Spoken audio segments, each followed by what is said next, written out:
Okie dokie, I believe we are all the way live. Hello and welcome to my graveyard. I am your host of the evening, the Cemetery Man from Salem, Mass. Always taking names and kicking candy ass. Live in Lily Color here with you on Grande's Graveyard. And I am welcomed by the legendary special guest host. He's not the Moss Man for president. He is the legendary John Steele. What's going on, John? What's going on, brother? What's good, good people? Bless up everybody. Hope everybody's good. So, yeah. Dude, thank you for joining me back on the show. Of course, last time you came on, we did a female director spotlight. We talked Blood Diner, and we talked, what was the other film we talked? It was that great exploitation movie in the fucking Tenement. No, not Tenement, dude. Yeah, Tenement. Love great movie. That's a great movie. And we had a lot of fun talking about that. And, you know, you had been asking me, hey, man, we should get together, do another show. And I was kind of pondering show ideas. And I've been doing Teen Titans season reviews and Twilight Zone season reviews. And John Steele mentioned he was a fan of this show, the Tales from the Darkside. And I was like, hey, man, let's fucking get a season 1 of Tales from the Darkside going. So I appreciate you coming on tonight, man. I really do. And, you know, you drinking anything good tonight? Straight water, man. That's it. Best thing for you. That's about as crazy as how I go too, man. Same here. We got a couple people in the chat. The Master of Fear is here. What's going on, Fear? Miss Carter's in the house. Ciao Grande. Greetings to everyone in the chat. Not familiar with this show, so I probably won't say much. Just chill out and listen. That's cool. We're here to educate you. Absolutely. Hey, Grande. Hey, John. That's how we're going to differentiate, I guess. I've seen some of the Tales from the Darkside, but I definitely need to see more. Well, tonight we're going to run through the entire first season. All 24 episodes. It's going to be a lot of fun. But before we dive into everything, I figure we asked Mr. Steele, because Mr. Steele was alive when the show debuted. Do you have any fond memories of when this show finally dropped and anything that sticks out in your mind? Doesn't necessarily have to be from the first season, but this show, when did it first catch your eye? What about it caught your eye? I mean, probably 83. That's when the pilot starts. And they went smart with it. Like they did it in October, right before Halloween, so very smart. And then, you know, the regular season appeared. Everything opens up in the fall. I remember the TV guide used to be like, you know, I probably seen something in the TV guide. Was like, oh, you know, this is coming up in the fall type of shit. Tales from the Darkside. I can't remember how. It's just I discovered it early on, and I think right from the beginning, it was like one of those things that. I don't believe it was on cable. I think it was just on regular TV, you know, because you had your commercials in between and stuff. So it was like one of these things that was on late at night. Makes sense because Tales from the Darkside. I want to say Fridays. I almost feel like I was watching these late on Friday nights, almost like, oh shit, like kind of hiding the fact that you're watching it. Type of thing, because you feel like, you know, like, what am I gonna start fucking, you know, what am I gonna see on this, right? And so it's like you know, I was 10 years old when it started, man. 1983. Wow. I was 10, so that's like prime time for like to catch a kid with this type of show, you know what I mean? Absolutely. But yeah, man, I just remember seeing it like late at night and like just always enjoying it, man. And like it's probably my second favorite anthology series of all time. You know, second only to like Twilight Zone. I would agree with that, man. I'm in the same boat. Like, it's definitely my second favorite, and it caught me at the right age too. I remember with me, this show, I used to come home from school, and it played on a little channel called Chiller. I don't know if people remember that channel, but it would play from like 4 o'clock to 6 o'clock, and I had always had dinner at 6 o'clock, so I'd watch a 2-hour block of Darkside every day coming home from school, probably around that same age, 9 or 10 or whatever. And man, it always just got underneath my skin. And I will say the first thing, and we were talking about this behind the scenes here, was that intro, that creepy intro that Slasher Fred actually mentioned here. And the boo, boo, boo, boo. Put that up again, Grande. I'll do it. Yeah, you want? Okay, we're gonna both do imitations. We talked about this before. So, John Steele, you were my guest first, and everybody, cheers. Trenchy's in the house. Trenchy, welcome. What up, Trench? We're gonna do our Darkside intro imitations before we kick this bitch off. So, Mr. Steele, the floor is yours. Drink agua. Man lives in the sunlit world of what he believes to be reality, but there is unseen by most an underworld, a place that is just as real but not as brightly lit. A dark side. Yeah. Fuck yes. I love it. I'm going to go now. I'm going to try now. Okay. I don't think I could top that. That was evil as fuck. Man lives in the sunlit world of what he believes to be reality.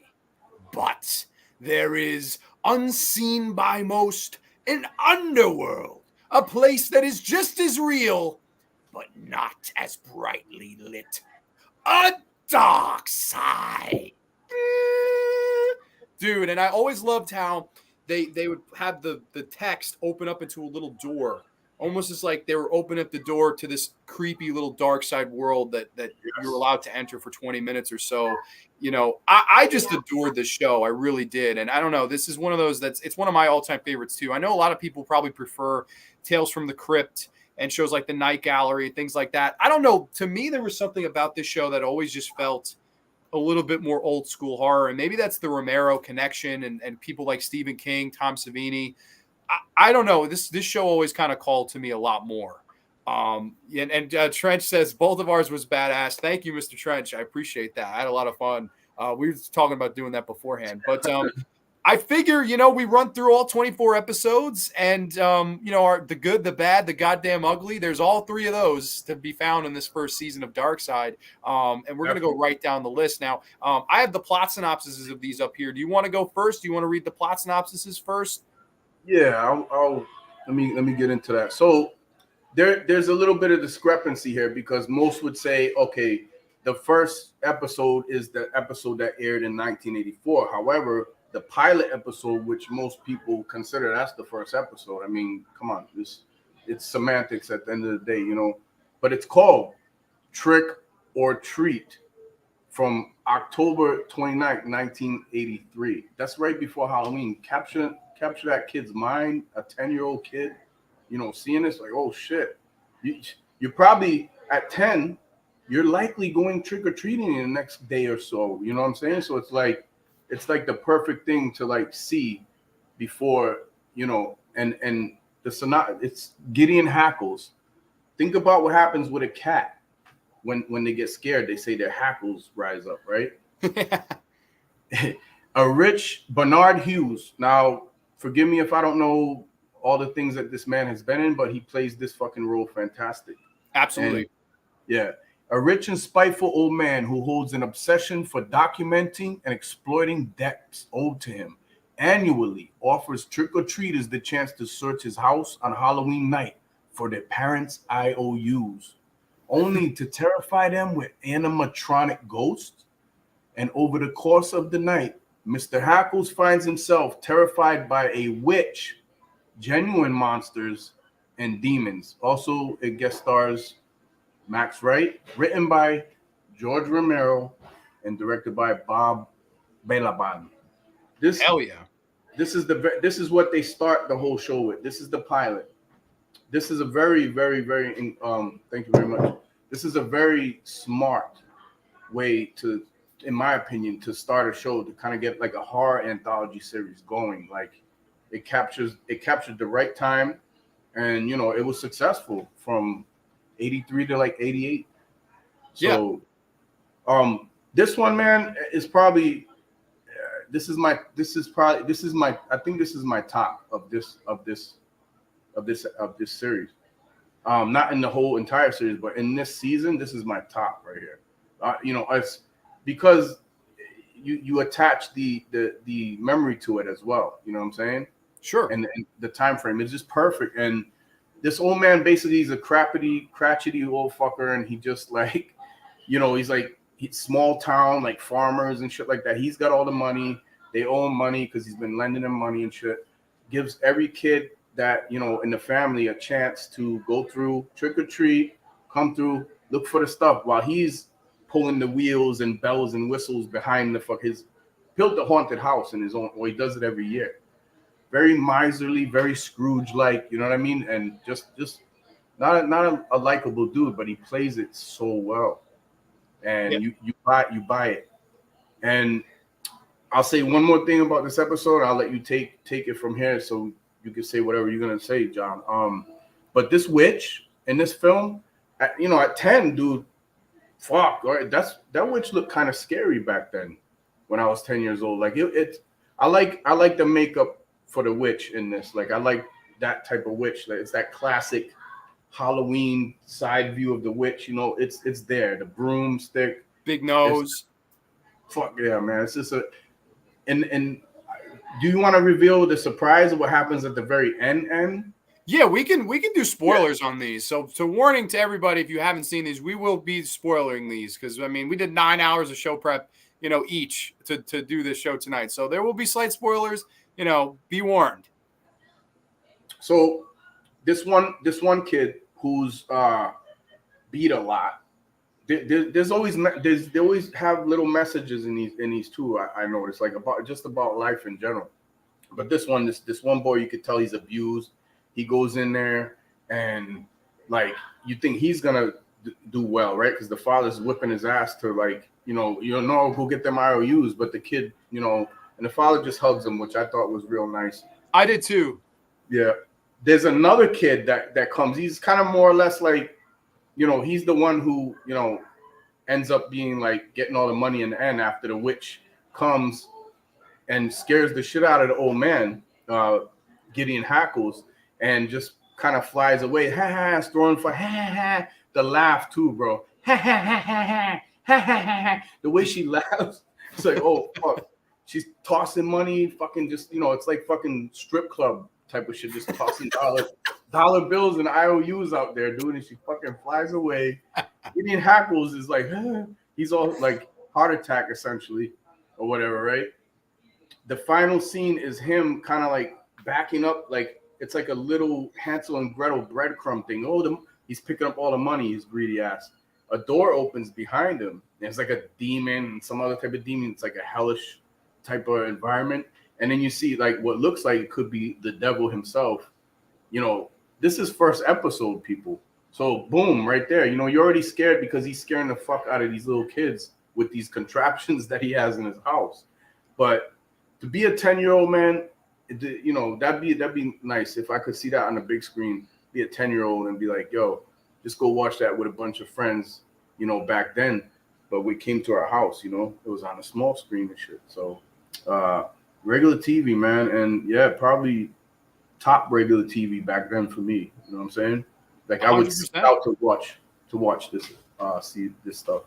Yeah, I think this is the perfect way to start a series because, like, right off the bat, you're setting a tone and you're getting George Romero to be the creative, and that was the smartest thing they did. Like, Romero had to write the pilot for this. I mean, if you just went with an unknown, you never get a second chance to make a first impression. And this, to this day, is one of the Darkside episodes that most people remember.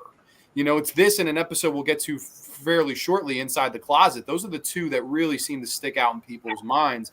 And I just love this episode for atmosphere, man. The atmosphere in this episode is so good. It's old school, creepy, haunted house, Halloween vibes. And the whole idea, like you said, of the Ebenezer Scrooge of Halloween and hiding the IOUs in the house and scaring the shit out of kids. Just brilliant. A really smart idea. And I think, like you said, just some of the designs, the witch and the devil and the demons and all of these things, haunting stuff. The makeup effects are fantastic. And I don't know, to me, this was the perfect launch pad for the series to sort of start on. Romero does a great job writing this. And also Bob Balaban, who's mostly just an actor, steps in and directs this episode. And I think he did a really, really good job. I was kind of astounded at how good of a job Bob Balaban did, mostly an actor, steps in and made this episode feel creepy, old school horror. And like you said, airing this 2 days before Halloween. I mean, to me, this is a Halloween staple. I always watch this one around Halloween. It's just a perfect little Halloween special episode. And to me, the perfect episode to kind of get this thing off the ground and running. Because obviously, we talked a little bit about this, but George Romero, he had made Creepshow in 1982. And the television, they wanted to do Creepshow, the series. And instead, they couldn't get the rights from Warner Brothers to call this Creepshow the series. So they said, hey, we grew up on EC Comics and Vault of Horror. Let's call it Tales from the Dark Side and do a show. It took a whole nother year before another episode would air in The New Man. That's considered the first episode, like you were saying. This is the pilot. But to me, I consider this arguably the most important episode of the entire series, because without this, we don't send the trend that we do. And I think this is one of the best of the season 2. Easily in my top 5 of this season. A perfect episode all around. And I watched it with the Romero commentary. And man, he had some really fun things to say about this. I highly recommend, if you have this Blu-ray or not Blu-ray, just the DVD sets, to listen to that commentary. It's really nice to hear Romero talk about the roots and origins of this show. I thought it was awesome. I would say one of the best ones of the first season for sure. I think because they couldn't get the Creep Show name, that would have been dope too. But guess what? I don't think you're gonna have the Creep Show opening with the with the creeper and then the comic book like panel and shit. You're not gonna have the fucking opening crawl and the door opening into the world. What world are we gonna see now? Because that fucking that flip happens. And the Creep Show, you would have had to stuck with the comic book panels. Everything would have had to be comic-like. And that new Creep Show, it's fine. But, I think giving this show its own identity was the smartest thing they could have done. This isn't anything else. This is from a master of horror, and we're going to get masters of horror. I mean, Stephen King does an episode of the first season. Clive Barker did an episode later on. Robert Bloch did an episode. You got these established names while also bringing in young up-and-comers that could write new and creative ideas. Some of them are one-hit wonders. Some of them never had anything to do after this. But I like the idea of bringing in young up-and-comers, men and women alike. Julie Selbo, she did quite a few episodes. I think it's nice to get some female opinion on a horror. I think that's the beauty of anthology, is you can get so many different ideas from so many different minds. And some of them are going to stick, some of them are going to miss completely. But that's the beauty of having the television format. You have 20 minutes. Make something memorable. Make something worth watching. And that's why I really like the idea of Tales from the Darkside to me personally. And a lot of these, whether I like them or not, definitely bring up some interesting kind of ideas, like you said, and messages that we're going to get into here. What's a beautiful thing about this show as well is that, watching it on DVD and Blu-ray without the commercials. I mean, commercials made some of it back then, but that's what made the episodes longer, right? They're only 22, 25-minute episodes. The most went for, I can't remember in the first season. But they actually seem, you kind of get engrossed in it because they actually seem a bit longer than a 25-minute thing you're watching. You know what I mean? You can blow through something on YouTube right now in 25 minutes oh, what the fuck did I just watch? You watch this Tales from the Darkside, without the commercials and shit, and you still feel like it's more than 25 minutes. Like you've been watching maybe a 45-minute film or something, short. Definitely. My show prep, I did a disc a night. I did disc 1, disc 2, disc 3 in 3 straight nights, and it's 3 hours a disc.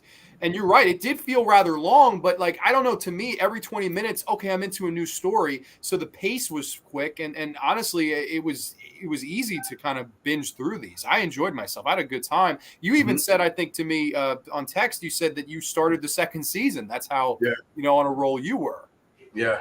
So, that's cool. Fear says, I definitely want to check out. I love horror short stories. Well, this is the series for you, and we'll give you ones that we can recommend tonight. It will definitely be great to experience all of it rather than just a few episodes I have. So you can get the DVD for about $25 on Amazon. I think it's a good investment personally.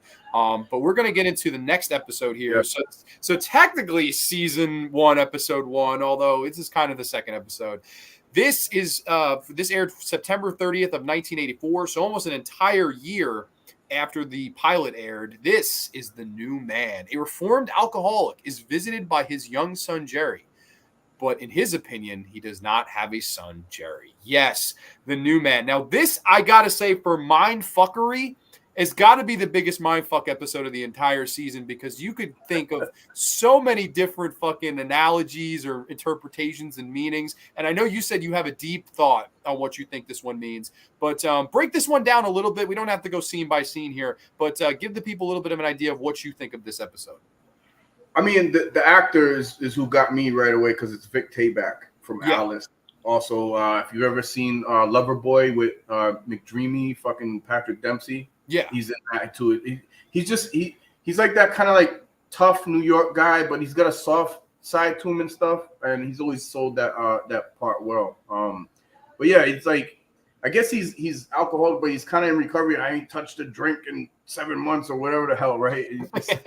And he goes home and he doesn't remember his youngest kid. Like he remembers his wife, right? And he has another son, right? Who he remembers. Who he remembers, the older one. But the young one he doesn't remember. And it's like the kid throughout the whole fucking thing has this creepy vibe. Like he almost seems like he is a plant. You know what I mean? He got planted somewhere in this dude's mind, or like it's just so weird. And everybody's like yelling at him, like, hey, why don't you remember your son? Like the wife is like this, just distraught and everything. And then you know, he's a workaholic type of guy stuff, and he's at the job, and you see this progression of him, like, you know, almost like starting to feed back into that alcohol. You know what I mean? Like this is what's gonna stop him from seeing the kid that he knows this is not my kid. He gets all pissed off and stuff. And yeah, it's this one is like they brought in the Halloween stuff, and then boom, they hit you with kind of a mind fuck one next episode shit, you know. Which I thought was smart, because it's like, okay, we started off, we set our roots, we got the Halloween atmosphere, and then bam, you hit us with this episode to me about alcoholism.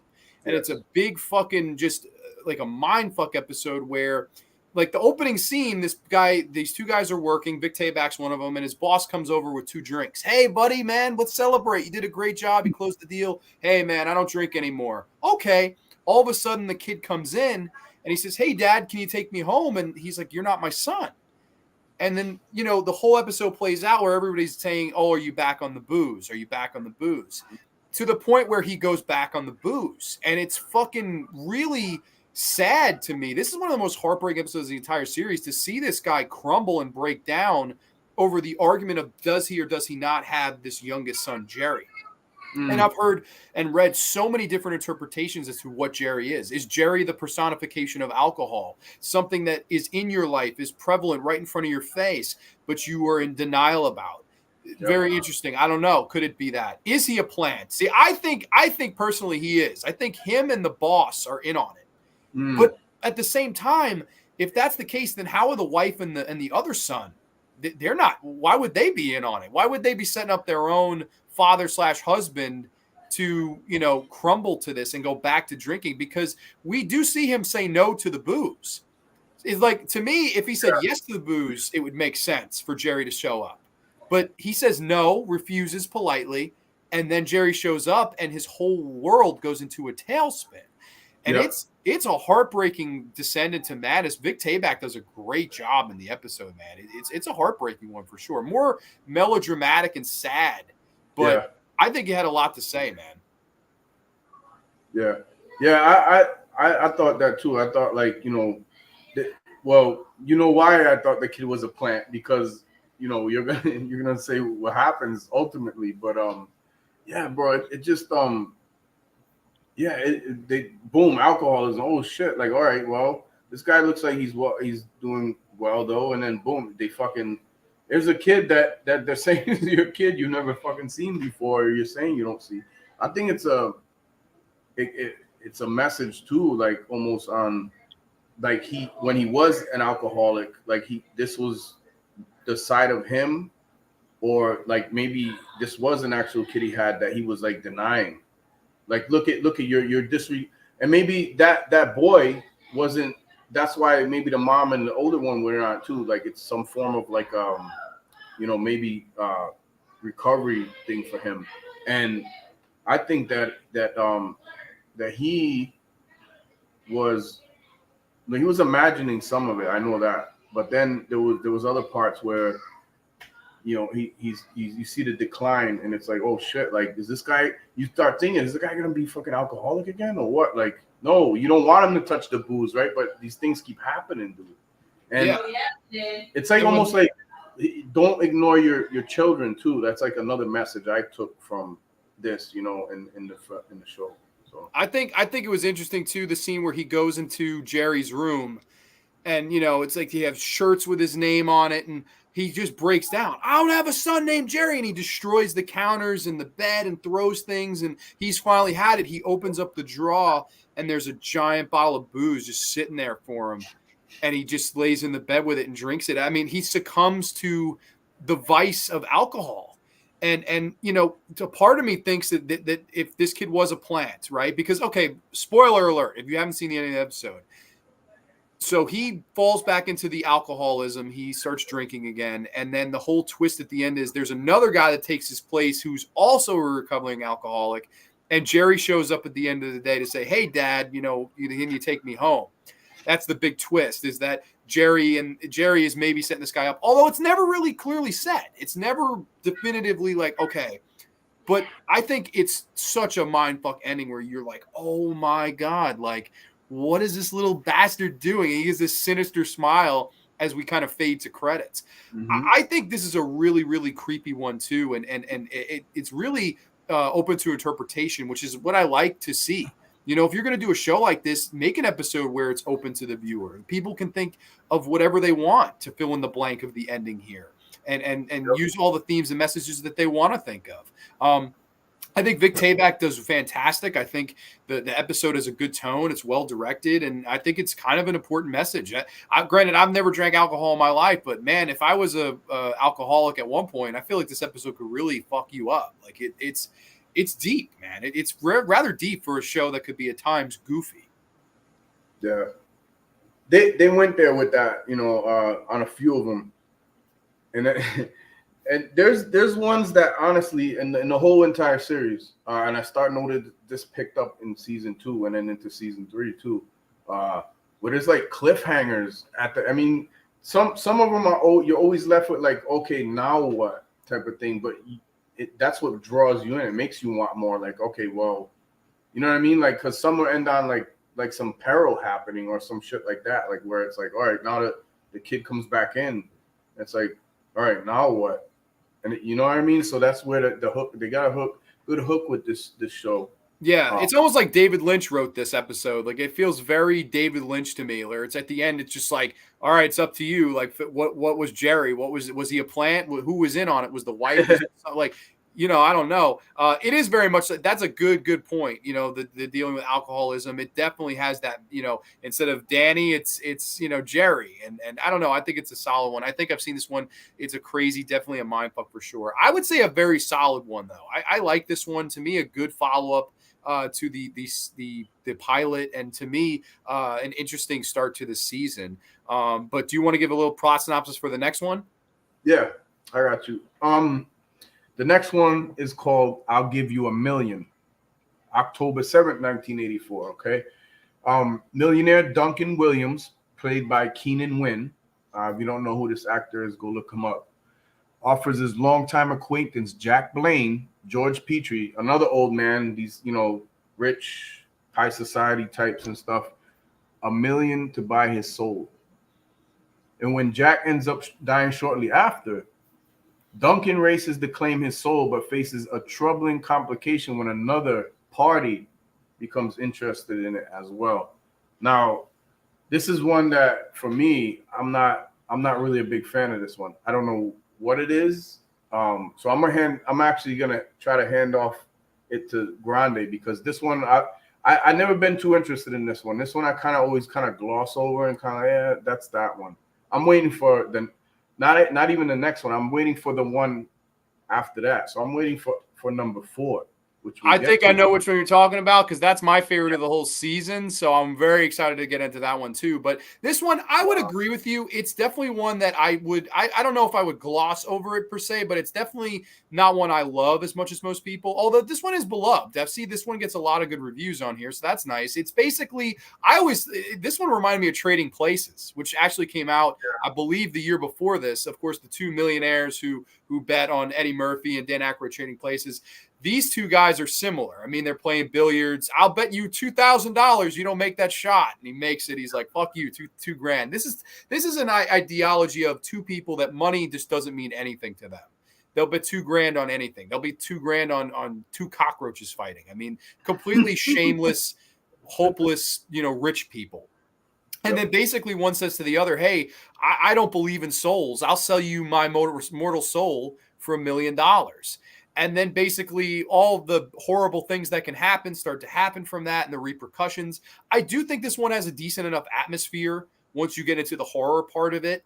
And I don't know, I think the special effect of having the soul in the glass jar, it's like this green, like misty soul. I thought that was a lot of fun. And then the kind of twist at the end where this guy has all the shit burned and carved into his chest. I was like, fuck, like that's how you end an episode, man. It is largely not a great one, but I will say it's definitely not like the weakest of this season for sure. Like it's not one of the best. It's not one of the worst. Sort of the middle ground area to me. But I like this one enough. I definitely think it's worth a watch if you haven't seen it before. I think the actors do a good enough job, and I think the atmosphere is enough there to kind of get you going. Especially if you like a Trading Places. It's basically like a horror take on that. These two rich millionaire assholes both kind of getting what they deserve, and I sort of liked it for that. I thought this was a solid enough episode for sure. Definitely a thumbs up for me. It's probably not my bottom one, but it's down there. You know what I mean? Like I don't know why. It's just something. I don't know. The vibe isn't there for me. Like it's cool, but yeah, that one. I think we should play a little game before we end this, and before we get to the end of the list, I think we should try to guess what your bottom one is and what my bottom one is. And I'll just tell you the number. I won't even say what it is, but fair enough. I'm down with that, man. We got a couple people in the chat. King Gore's in the house. What's going on, Corey? Welcome to the show, my friend. We got Horror and Metal Maestro Red Rusty 66. Always a great series. What's going on, Rusty? Hope all is well with you tonight, man.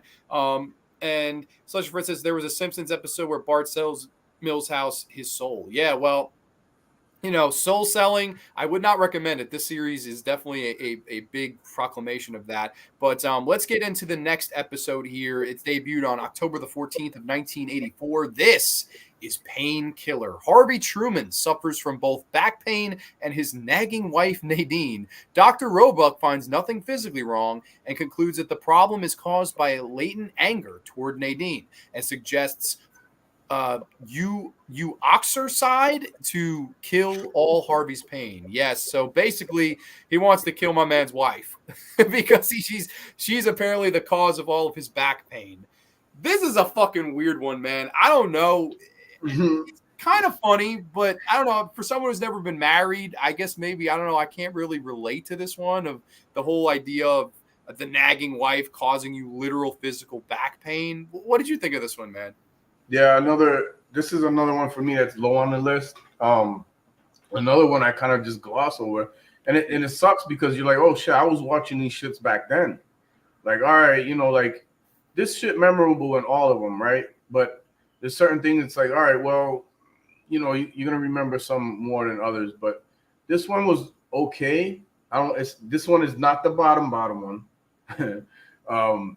But yeah, I don't know. I didn't really get the vibe of it too much, and the little twist thing, whatever they always throw some little kind of thing in there every episode. There's always they like throwing twists in a lot of these episodes and shit. Yeah, and I feel like this is the first one of the season where the acting did not feel up to par. I didn't think the lead actor was anything. There's a scene where he falls down and he's like, "Oh, I'm gonna sleep in the kitchen. You can't move me." And he sees this like devil guy standing outside the window smiling at him.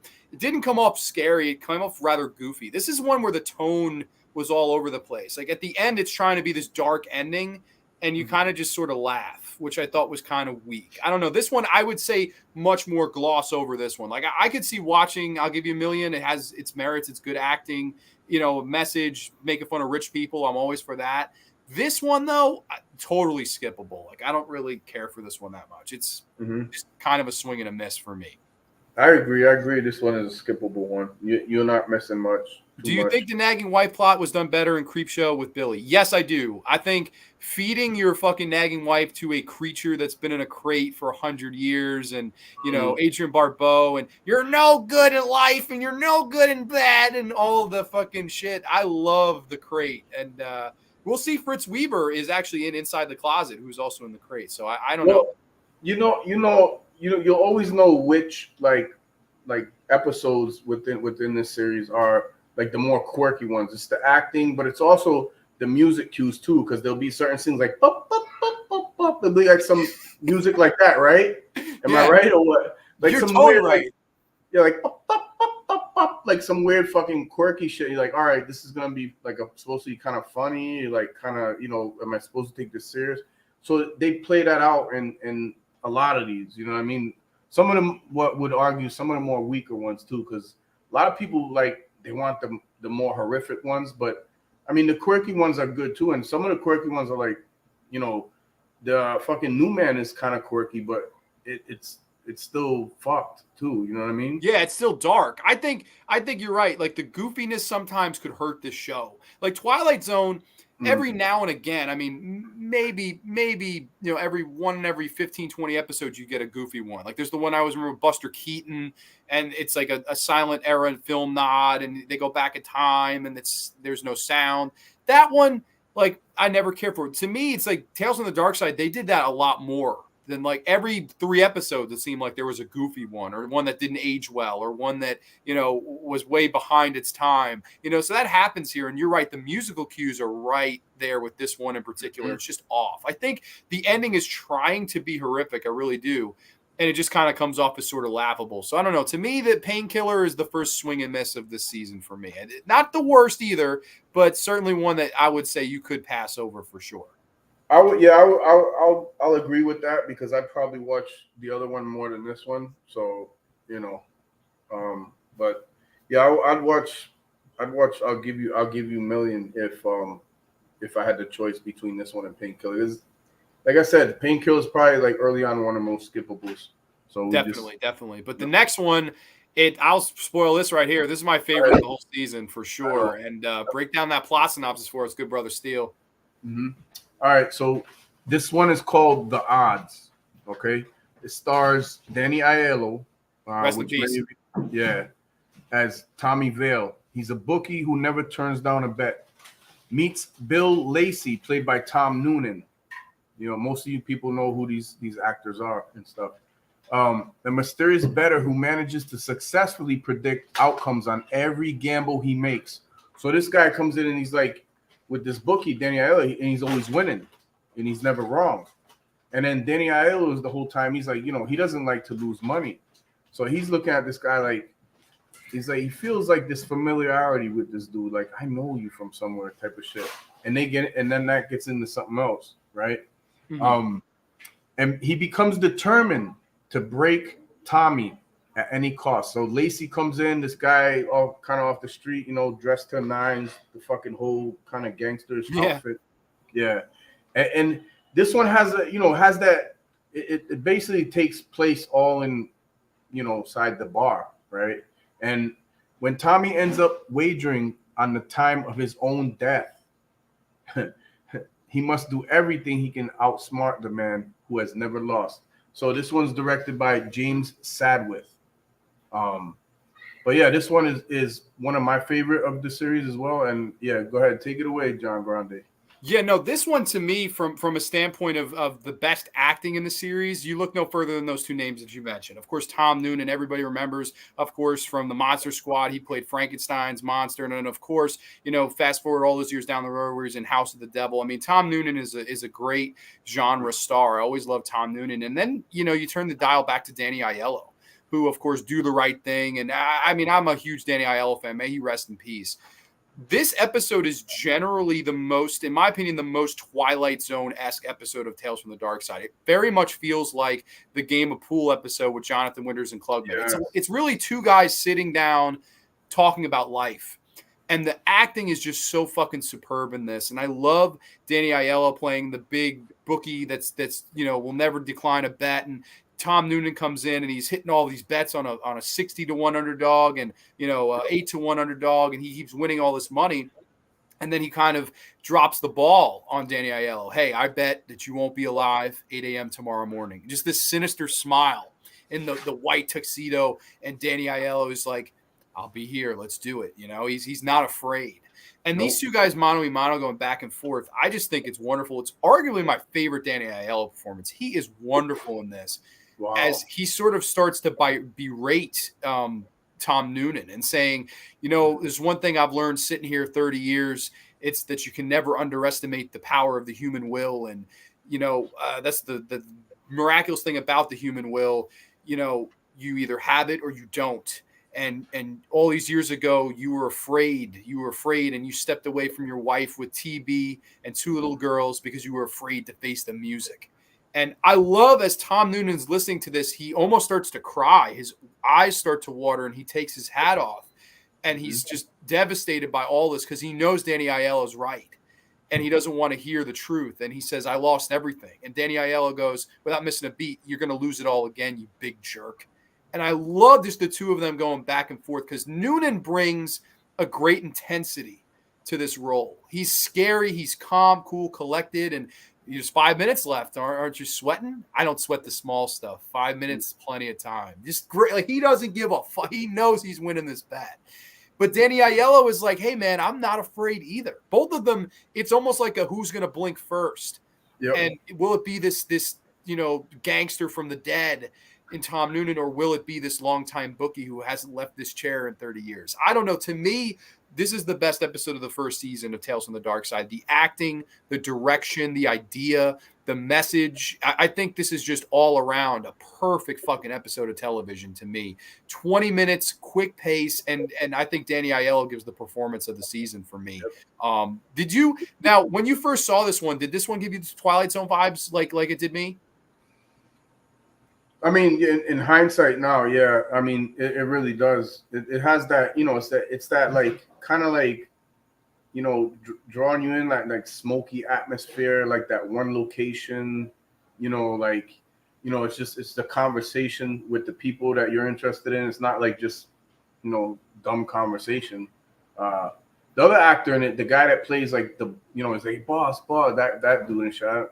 Forgive me not knowing his name, but like, I like his character too in it. You know what I mean?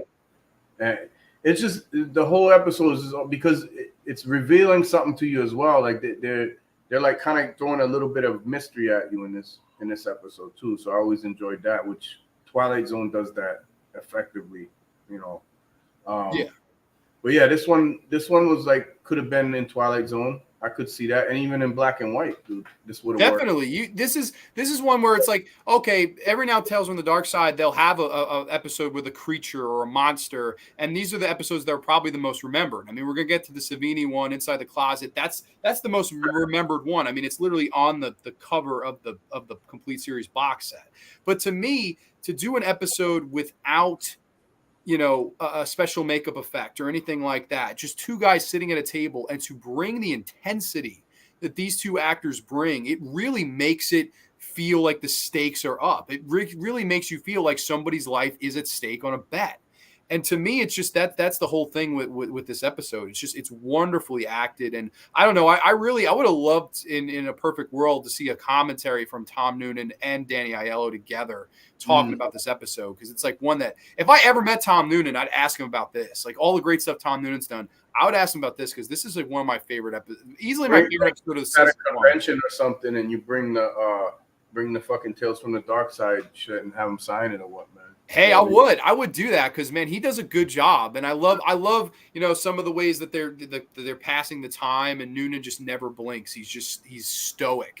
A wonderful episode to me. I really think that the biggest highlight of season 1 for me. Trenchy says Tom Noonan is an underrated actor. He was great in RoboCop 2 and Last Action Hero as the villains. Yep. In the 30s and 40s, there was a lot of horror radio anthology series like Mysterious Traveler and Inner Sanctum. That would be cool if they uploaded those to YouTube. Kubrick Lover 1972 is in the house. Hey, John and Grande. Wow, that's weird. That's my whole name, but with an end in the middle. I don't know. Danny Aiello also plays Madonna's father in her Papa Don't Preach music video. And, of course, we love Captain Lou and Girls Want to Have Fun. This episode sounds fantastic. It is. It's a great one. The episode Mookie and Pookie, that's next. We're gonna get there right next. Bro, you still on this one? The odds? No, we can move on. I would just say my favorite of this season. And would you say would this make your top 5 of this season? This is brother. Yeah, this is honestly my second favorite after the Trick or Treat one, bro. Yeah. Okay. Yep. So I think that's a really fair rating. Yeah, for me. I'll introduce this, and I'm gonna take a piss break. This is and this should just tell you how I feel about this fucking episode, right? Okay. So I'll talk about Mookie and Pookie. You introduce it. Go ahead. You can get into it. I don't like this episode. I don't. It's a young Justine Bateman. Yeah, she's pretty still at the time, and you already know her.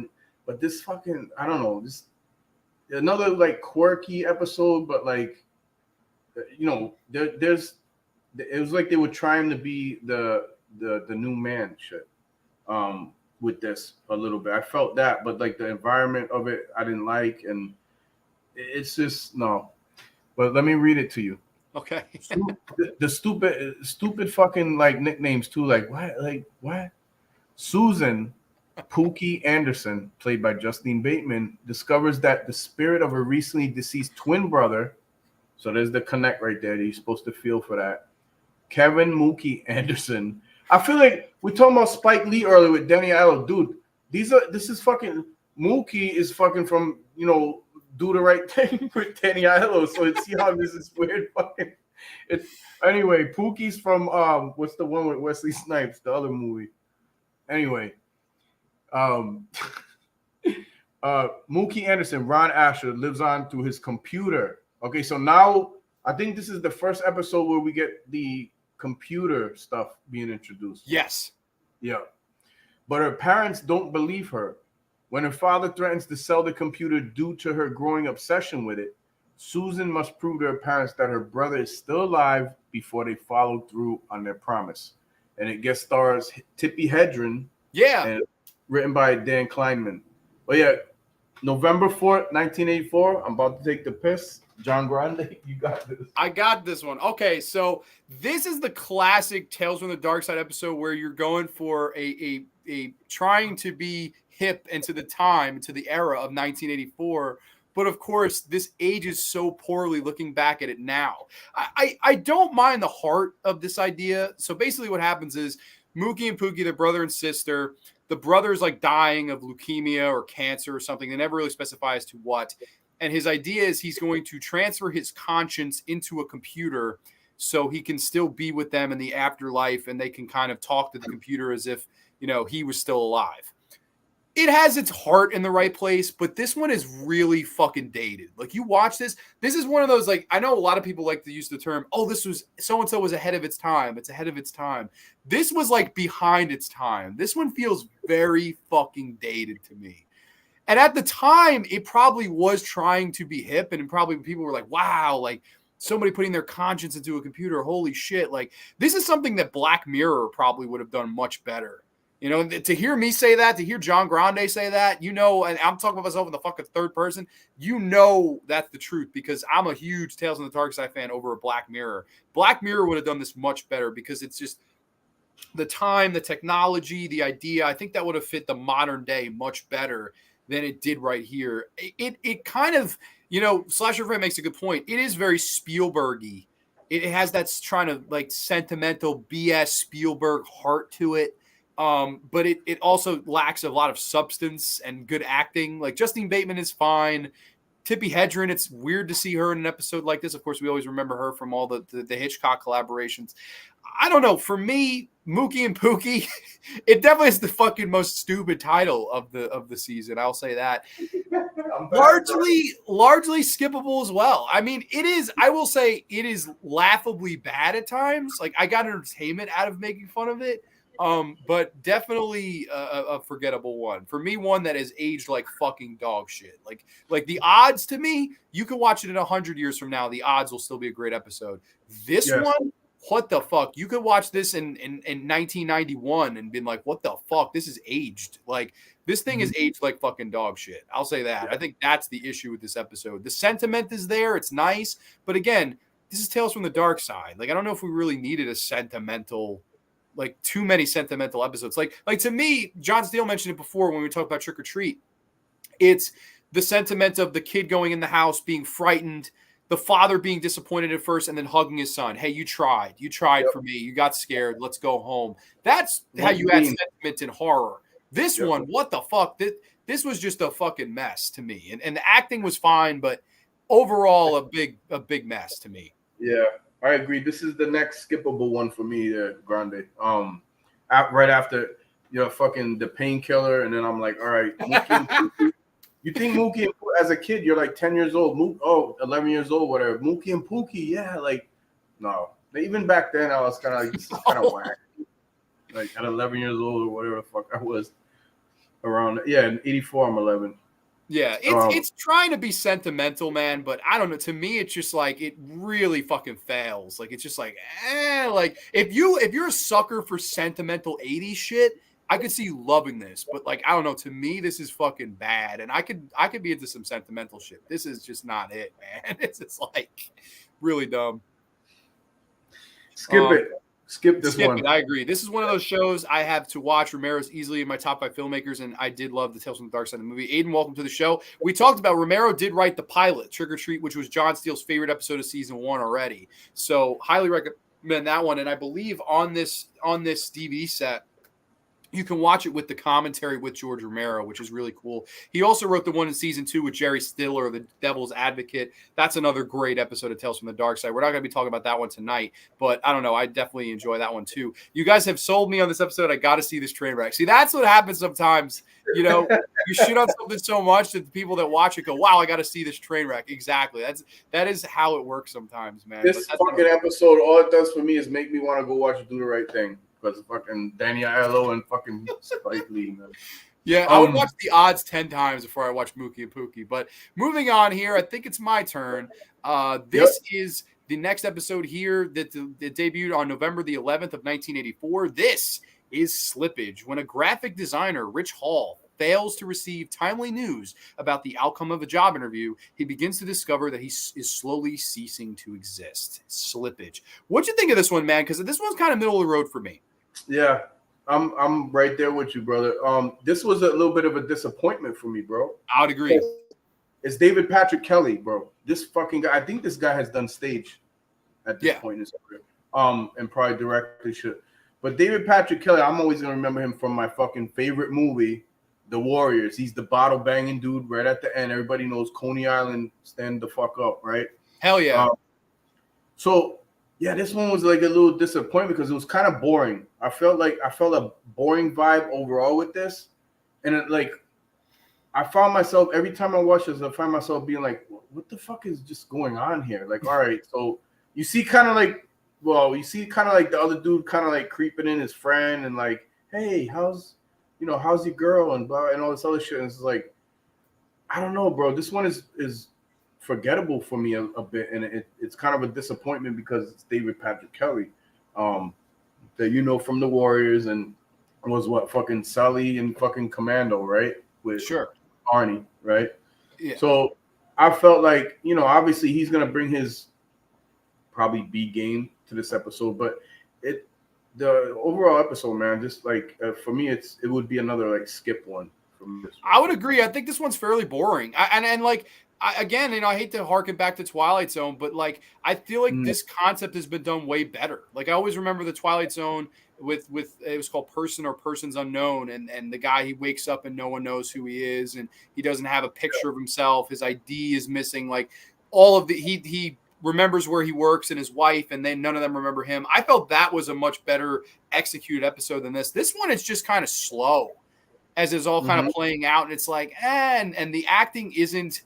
There's not enough energy in this episode to really keep you going. The idea is fine. We've seen it done better.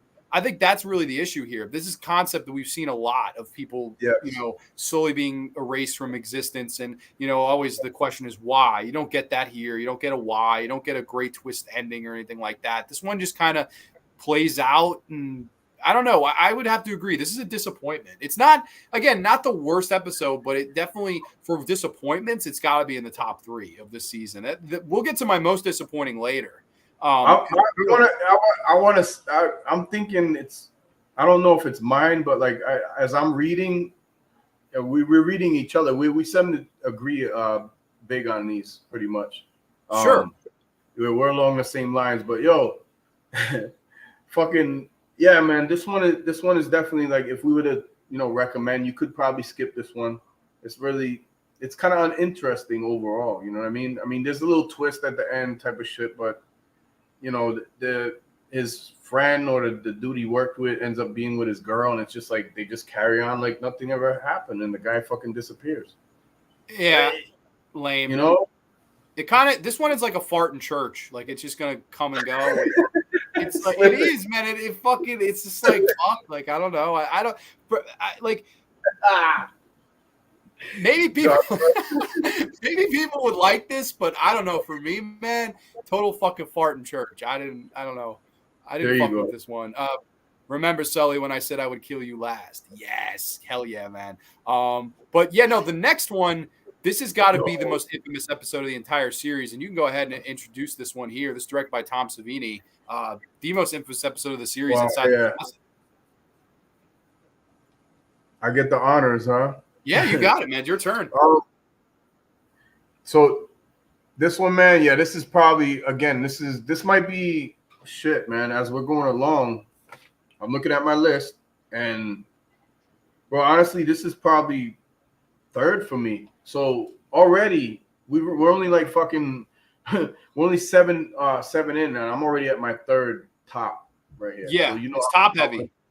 Yeah, this one, man. Like Grande said, yo, this is the fucking one that everybody's gonna remember if you've ever seen it, right? Because it's this is the one where you get actual creature. Yes. You know what I'm saying? Because I don't think we've got any creatures up until no, we did with the very first one. We did, but this is another one with a creature inside the closet. It says graduate student Gail Ainsley, Roberta Weiss. I don't know what she's been in. Takes up a room for rent in the house of Dr. Fenner, Fritz Weaver, go look him up, the dean of a local veterinary school. And she discovers that her new room has a strange miniature door inside of it and estimates that there may be something lurking on the other side, on the dark side. Tom Savini directed this shit. So, you know it's going to be it's going to be good. There's a couple slow parts in this, but it makes up for it, and just the overall, like, again, for me, I think Grande pointed out earlier with the very first episode, the set design in this, you're in this kind of like, the dude's kind of like this Victorian actor almost, right? So, he's got an accent, kind of captures you with that a little bit. The girls, this is a college girl and shit, and she comes, she needs a room to rent, and this is what's available. This dude is like he's a veterinarian, but like he's also traveled the world or some shit, because he mentioned something about having a daughter, right?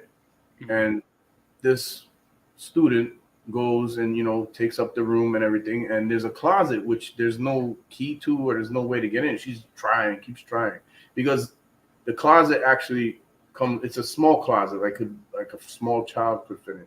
Comes open every night, or so to speak. And then go ahead, get into it, John Grande, because I know this is probably another favorite of yours, right? Definitely, and rightfully so. Anybody that loves this episode, it makes sense. It's to me, it's a very interesting take of, first of all, it's the first thing Tom Savini ever directed. And of course, we all know Tom Savini being the master of the special makeup effect, and Dawn of the Dead and Friday the 13th and Martin and The Burning and The Prowler and Creepshow and all of these wonderful movies that Savini had done special makeup effects wise. And he finally said, hey, Tom, we're going to give you the chance to not only shine special makeup effects wise with the monster, but to actually let him get behind the camera and try to create mood and atmosphere and horror. And to me, Tom Savini hits a fucking home run with this episode. It's so simple. Yep. Young, pretty girl, pretty smile. She checks into a room. It's kind of weird. And then all of a sudden, every night, there's some things that go bump in the night. And there's a creature under her bed and a creature in the closet. And she's trying to capture it. She's setting little traps here and there, trying to, catch this thing in the act. And I love how Savini kind of builds the tension. We don't see the full monster until right about the last 5 to 6 minutes of this episode. And it's a really good build. We see its eyes, we see its hand, we see little parts of it until we get the payoff. And to me, that's how you have to build tension. You have a 20-minute window, and he's able to build 15 minutes of tension, a beautiful girl that had a great screen presence to me. It's a shame if she hasn't done too much else, because she's just beautiful. Similar to the girl in The Last Car. The Mexican actress, that woman, what a beautiful woman. She's a shame she didn't go on to do that much. But to me, screen presence is a big thing, and she just pops off the screen. And then she battles this fucking creature at the end, and it is a fucking brutal ass kill scene as this happens. Some blood flies. The creature effects is great. Of course, we have the little monster on the cover here. I believe Lizzie was the name of it. That's what he named it afterwards. I don't know. To me, this was Tom Savini's one of his biggest jobs ever, because this got him the job to direct 2 more Darkside episodes. Of course, The Night of the Living Dead 1990. I think Savini could have done some great things if given more opportunity. But to me, this is the perfect episode of Tales from the Dark Side. It is scary. It's well acted. I love Fritz Weaver. Always remember him from The Obsolete Man of The Twilight Zone. And, of course, Creep Show and the Crate segment. The lead girl, like I said, pops off the screen. The creature's good. The horror is good. It's one of the most grand episodes. There's no real message here. There's no real point here. This is just 20 minutes of strict horror. And I think a lot of people remember it for that. To me, probably the most important episode of the entire series, this or Trick or Treat, and arguably the best episode of this entire season. For me, this would be in the top 3. But I love Inside the Closet. To me, a perfect episode of Tales from the Dark Side. This one, this is my number 3. It's the odds is, as far as memorable, it's Trick or Treat and this one are the most memorable of this, and then the odds for me after that. But the order that I like them in is 1, 2, 1, 1, 4, and 1, 4, and Pilot 4 and 7. Because if you go looking for 1, you're gonna find a new man. Sorry about that. Yeah, no, totally. It's funny, it's weird. The odds, while it's my favorite episode, it isn't remembered. Like I posted the other night. Sometimes I'll post little clips of what I'm watching.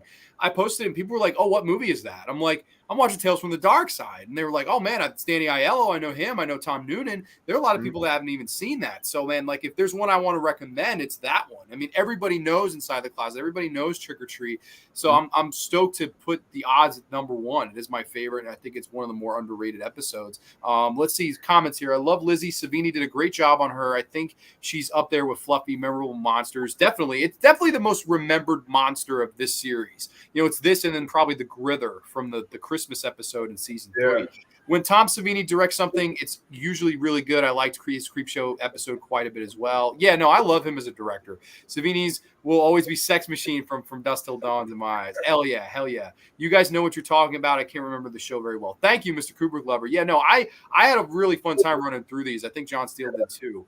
Man. It was a lot of fun to prep for this. There are days where I like Savini's remake Night more than the original, but both films happen to be written by the man Romero. Hell yeah. And I think they're both very good films. For a remake, the other one is damn good too. But moving on into the next episode here, and this one was a big surprise for me. I thought this one was quite good. And it's the first appearance for Stephen King writing for this show. Of course, he didn't write too many episodes, maybe 2 or 3. And I would say this is the best Stephen King episode by a mile. This is The Word Processor of the Gods, which premiered November 25th of 1984. Struggling writer Richard Hagstrom receives an upgraded computer from his computer whiz nephew Jonathan right before Jonathan dies in an accident. Thanks to Jonathan, his word processor has the power to grant any wish that Richard desires. Of course, Richard is Bruce Davison, who, he's been in a ton of genre films. Of course, people remember him from Willard and Ben. I mean, those are the 2 movies that at least stand out to me when I think Bruce Davison. I think Bruce Davison does a really good job here as the kind of the pencil neck geek who gets this. Go ahead. You want to say something? No, I was going to say I'm agreeing with you. Yeah. Oh, yeah, no, totally. Like the pencil neck geek, and he gets this gift from his nephew who he secretly loved more than his own son, because his own son is, kind of he's rock and roller. He doesn't really have any responsibilities, kind of playing the system. His wife is this, I don't want to put fat shame people, but she's a big lady, let's say that, who brings home a big turkey from bingo, who is just awful to him and treats him like dirt, doesn't do anything. And it's this man's life of, hey, I have this word processor that can grant my wishes. What if I just decided to delete my whole current life or anything that's inconvenient or I don't love and change it for the better? What a great concept this is. And Stephen King does a great job writing this episode here. I think this is one of the bigger standouts of this first season, definitely in my top 5. I love the performance by Bruce Davison, and I love the idea of what this episode made me think about. Like, would I delete a person I didn't like? Would I delete a person that didn't love me back? Would you go to these extents? Would you, type in the word processor something that you want to come true. I think this is a really interesting episode when it comes of granting wishes and what you would do in the situation. What did you think of this one though, Brother Steele? Yeah, it's probably mid list for me. You know, on my list like of what I like out of all of these, but this would be mid list. It's fun, easily able to get through. You know, it's not too dragged out or anything. You know, again with the nagging wife thing and this type of one, like you said, fucking kind of berating the guy. He's just kind of like, you know, he's just this dude who like, you know, he's just an average everyday, like you said, pencil neck geek, very intelligent. His nephew, and the wife doesn't even seem to give a fuck too much that his nephew died and shit. And the old man that comes and brings the parts that the kid built to make the word processor, he's real nice to him and he's understanding because he loved the nephew as well, and he says he tells him. But yeah, and he has this like, you know, kind of like, I want to get away from this fucking chick type of thing, you know, like that's why he's like kind of like in the basement. He's like staying down there and doing his thing, whatever and shit. But yeah, he sells that part really well, and this is a great episode actually. It's more mid road for me. It's still in my top 10. I think this one. Let me ask you this, and this is maybe me thinking deeper into what is even there, but to me, I think a lot of this is and Stephen King is the reason for this. It's about the horror of regret to me, a lot of this episode, because he regrets marrying this woman. He secretly loved the woman that his brother married. Yeah. And they say in the episode that he couldn't get the courage up to ask this woman out, ask her to marry him. So instead, his brother stepped in and he married her. And in a lot of ways, his brother, I don't want to say stole, for lack of a better word, because I don't on the spot here, we're live. You know, his brother stole his life. He stole, you know, the perfect son and the perfect, beautiful wife. I think this episode is a lot tapping into the horrors of regret and you know, the regret of not taking advantage of things. And then what if I got this device that I could erase my regret? I thought that was just a wonderful concept, and I thought it was really well tackled here by Bruce Davison. He gives a really good performance to me. What do you think, though? Do you think any of that in here, or am I thinking too deep into this? No, that's fucking perfect synopsis, man. I wish they'd let us write fucking synopsis for these things versus like what we get. This is a great episode. Like, don't skip it. Like, definitely watch this one. You know, Inside the Closet, and then now this one, the word processor of the gods. Yeah, Stephen King. You know, he's gonna bring his game.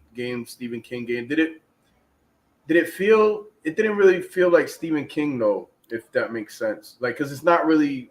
It's another computer one here. We got another computer episode, but like, I know it's his story, but it's like when it transitions the screen versus, you know, reading it, it's a, you know, obviously gonna be a different thing. But like, there's a quirkiness to this one, obviously, with the wife and the fucking bingo and this and that. The turkey.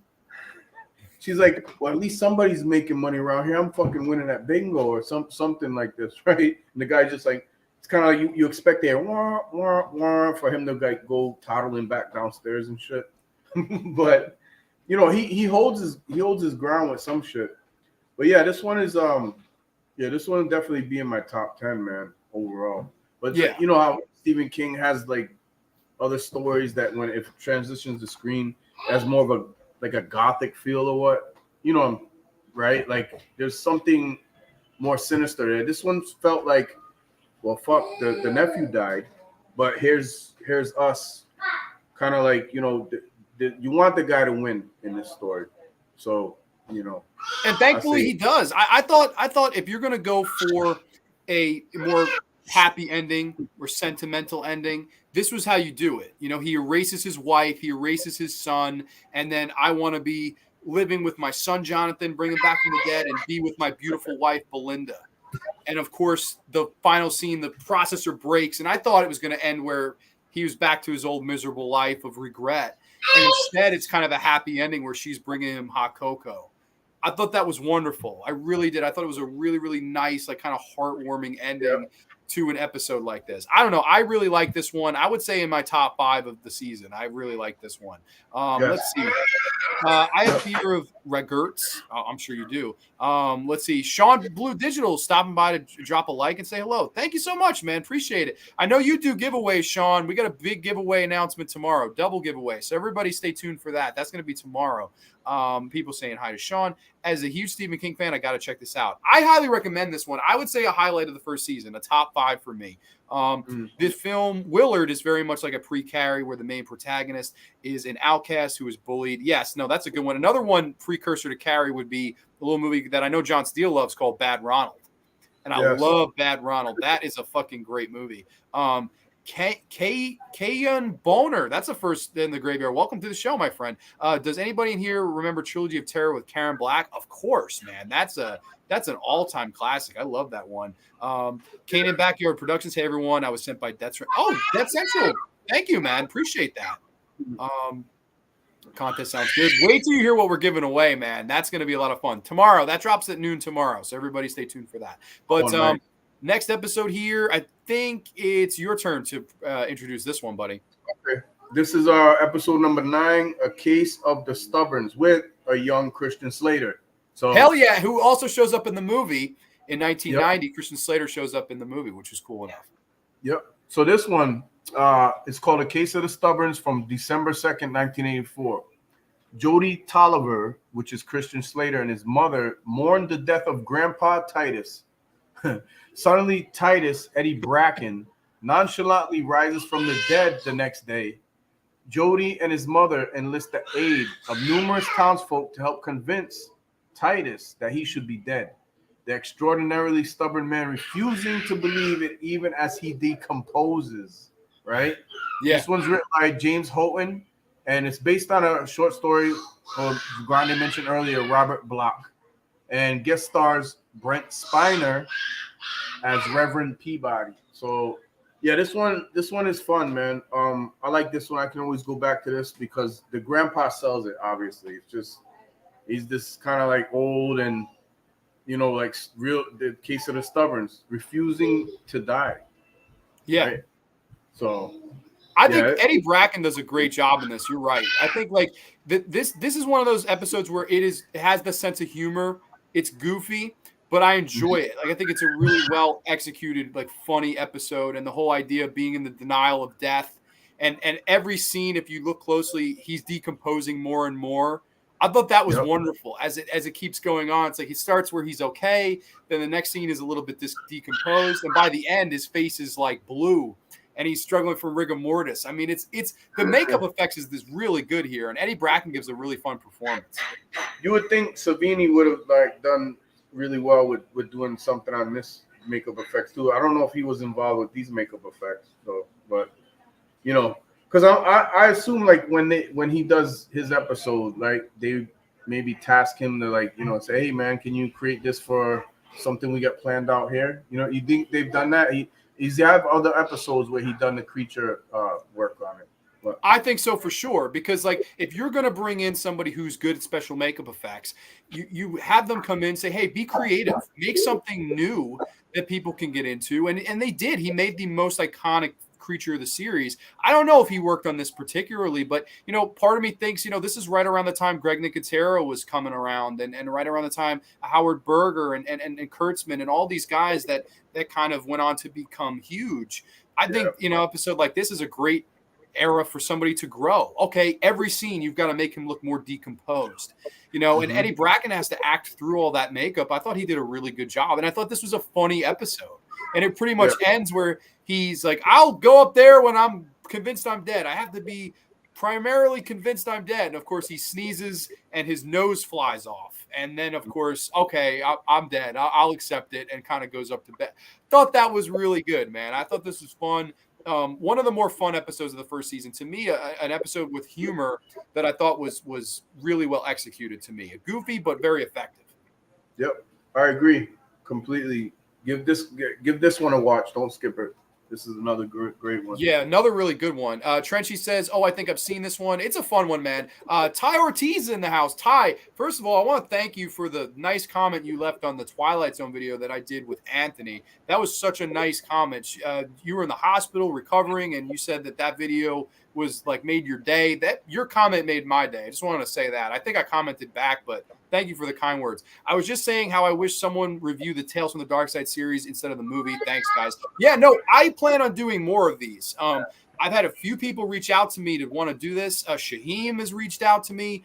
Jeff or Will has reached out. I mean, a lot of people have reached out. So, I definitely want to do all 4 seasons of this. We still out here. Hell yeah, man. Please have me on a future one, even if it's with somebody else with you, man, because I would love to definitely. Steele, I really want to do a round table with you and Trench, and I want to have a big round table. And I want you to be on that with me for sure. That's just going to be hard because you got to get a day where everybody can do, so that's right. The only issue with that. But I'm going to try to plan that together for real for soon. That's definitely want to have you on for that. But yeah, no, man, you're always welcome. You're always welcome on the show. Maybe we could even do a Twilight Zone. I still have seasons of that to do. People, when I did this, the amount of people that reached out were like, bro, I want to do a season with you. I was like, man, there's only 4 seasons. Twilight Zone, we could totally do that one too. Death Central, apparently you shared this. Thank you, man. I appreciate that. I can't see that. I don't have the pleasure of seeing that right now, but thank you so much. And Corey said that you have something to send me to email. So thank you, man. I appreciate that. Very much appreciated.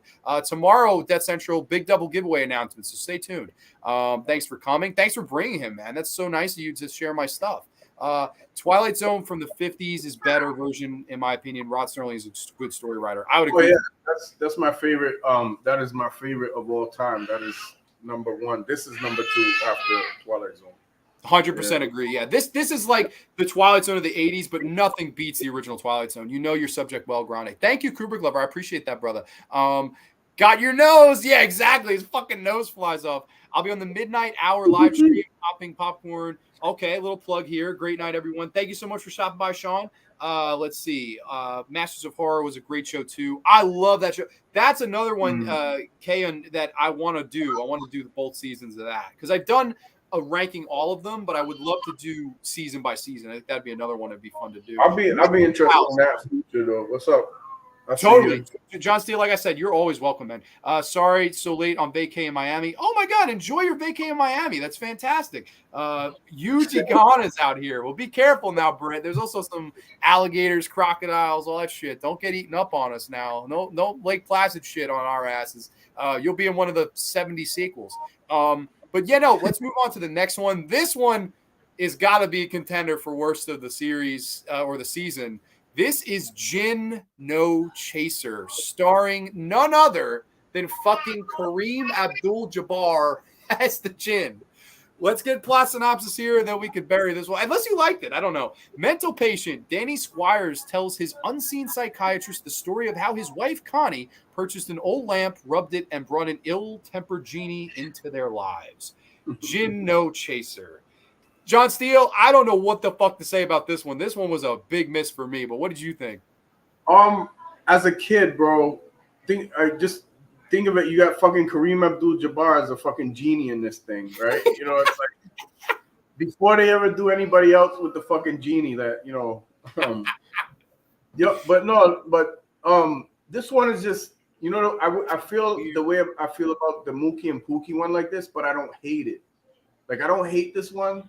I kind of attach a little bit of hate to the Mookie and Pookie one, but this one, like, I had fun with as a kid, sort of. It's fucking, all these things are the 7 plagues or whatever are fucking happening to them. He's causing these things. He's trying to get them out of this apartment and shit. It's like, it's just fuck. They're in a small apartment. I think it's New York, and fucking they're just there's this is nice, and then they find this fucking lamp, right? The genie, and at first he can't come out, right? Like there's like that's where it gets a little slow. It's like at first he can't come out, and then like trying to figure out how to get him out, and then it's just the payoff is payoff's all right, but not really there either. You know what I mean? For this one, yeah, I wanted to see it more dark. Like this one, I wanted to see it like more like a horror versus like that quirkiness. This is one of the most quirky ones of the season.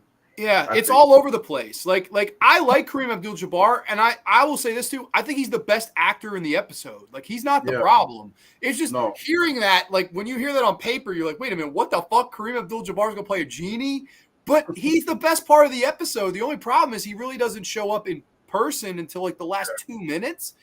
Yeah. And it's just mostly voiceover work where I was like, I mean, voiceover work, get Kareem Abdul-Jabbar, use him, And I agree with you. I think it would have been interesting to see if Kareem Abdul-Jabbar could have been the more sinister genie here. Whereas this one, it's like the genie helps them and it's very comedic.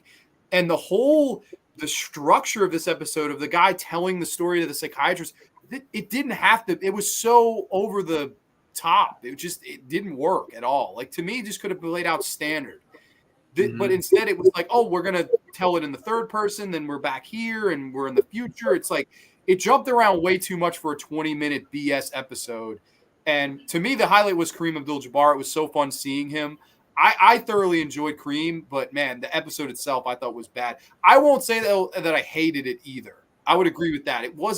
I didn't turn it off and go, fuck that. Like it was just kind of a shake my head like, all right, well, that was I watched that for 20 minutes. On to the next. I don't know. For me, a bad episode, but again, I would agree. I don't hate it. I mean, the cell is Kareem Abdul-Jabbar is the fucking genie. That was it for me as a kid. That was probably the most memorable thing in it, like you said. But yeah, the rest of it's kind of like the couples kind of throwaway. They're kind of like already. The couples that we've already seen in some of the other episodes, like not as much bickering, but like the dude's in a fucking mental hospital, so he's like retelling how all this happened and everything. It's just it's bad. I would say this is a bad one. I don't like this one, man. But I agree. I didn't hate it. Britt sent us hearts. Sounds like a weird story. It is fucking weird, man. But I agree. Like John Steele said it best. The cell is Kareem Abdul-Jabbar. The issue is you don't see him in person for the last 2 minutes. So it's like, I mean, I don't know. To me, it's kind of false advertising. Like, yeah, you hear his voice, but I think you could have used a little bit more. Like, make the story around him. Like he's the. I don't know. That's what I would have done. Masters of Horror, love that show, despite its flaws. Episodes, Argento, Carpenter. Dude, yeah, no, I love Masters of Horror. I definitely want to do another. I did an episode on it, but years ago.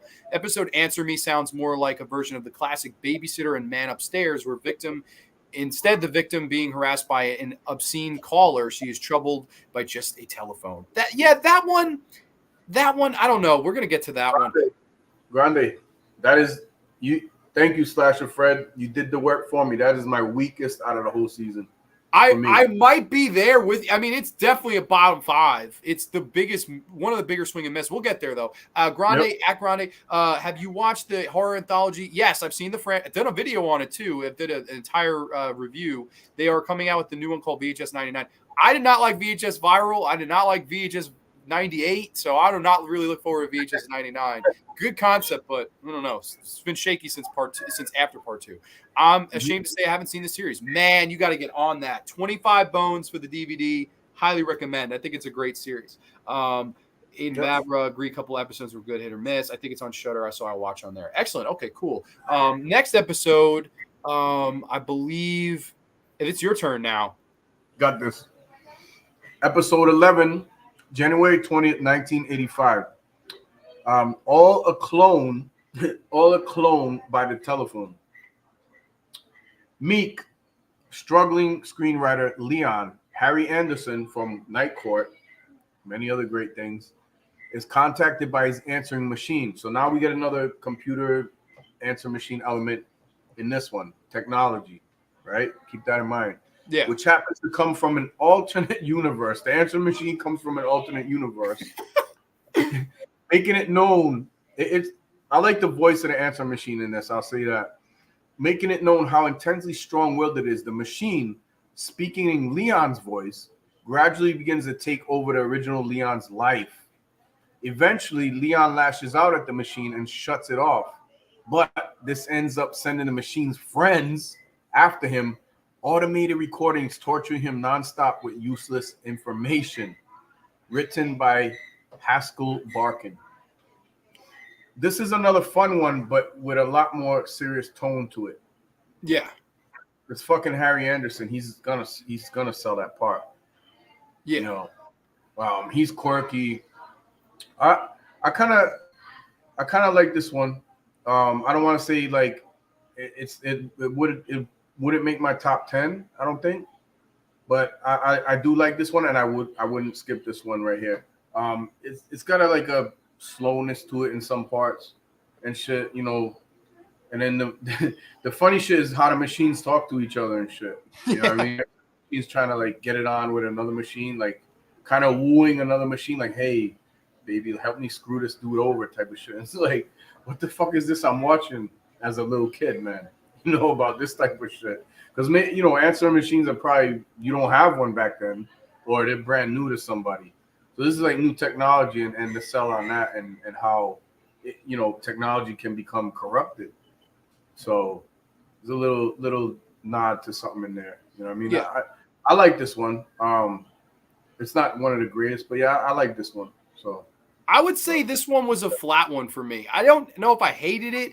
I think the idea was better than the episode itself. Like I would say this is one where I love the idea. And I think the guy, like you said, on the voice on the answer machine, I thought he was good. But as it plays out, it's kind of, I don't know, it just felt a little flat to me. I think it was like missing something. But I couldn't really say what. I lumped this one in with Slippage, but I would watch this one before Slippage. You get what I'm saying? Like this I would one and too. Slippage have that same vibe to me, but this one, because it's Harry Anderson, is a lot more fun. Yes, he's a better acting, better idea that you haven't seen done as much, especially at this time. I like the idea. I like the idea of the technology in this one, probably the best of any of them in the season. You know, like I would say this is better than Mookie and Pookie. I would say this is better than the False Prophet when we get there. But again, I don't know. This one would be middle of the road to the bottom for me. I don't know. I didn't really care for this one. I agree that the acting was fine. Maybe this is one that just didn't land for me. Maybe I expected a little bit more. I don't know. Maybe this one's just me. I would say I was slightly disappointed with this one, a little flat. But yeah, no, this is the first one where we're a little bit different on. So Steele recommends this one. I would say a little bit of a hard pass for me. Yep. But I recommend it for yeah. fun and Harry Anderson. Other than that, like, you know, it's typical, like, the machines are taking over story. That's what it is, essentially. Yeah, and it's entertaining. It's not boring like some of like Slippage or Answer Me. I would say those two are way more boring than this. But the next one here, I really like this one. It debuted on January the 27th, 1985. This is In the Cards. Soft-hearted Catherine makes a living as a tarot card reader, but faces a crisis of conscience in the process. Yes, In the Cards. This, I really think, is one of the better episodes of the first season as well. Basically tells the story of this woman who's a tarot card reader, and instead of giving you real readings, she gives you whatever you want to hear. If you go in there, hey, I'm looking for love, she'll tell you that you're going to find love and your life is going to be happily ever after. She whatever you want to hear, she's going to tell you because you're going to pay her. She's one of those. And then, of course, one day this woman comes in, switches her cards out, and the cards start reading death towards whoever comes in or anyone around who comes in. And then eventually it turns on her. It reads her own death.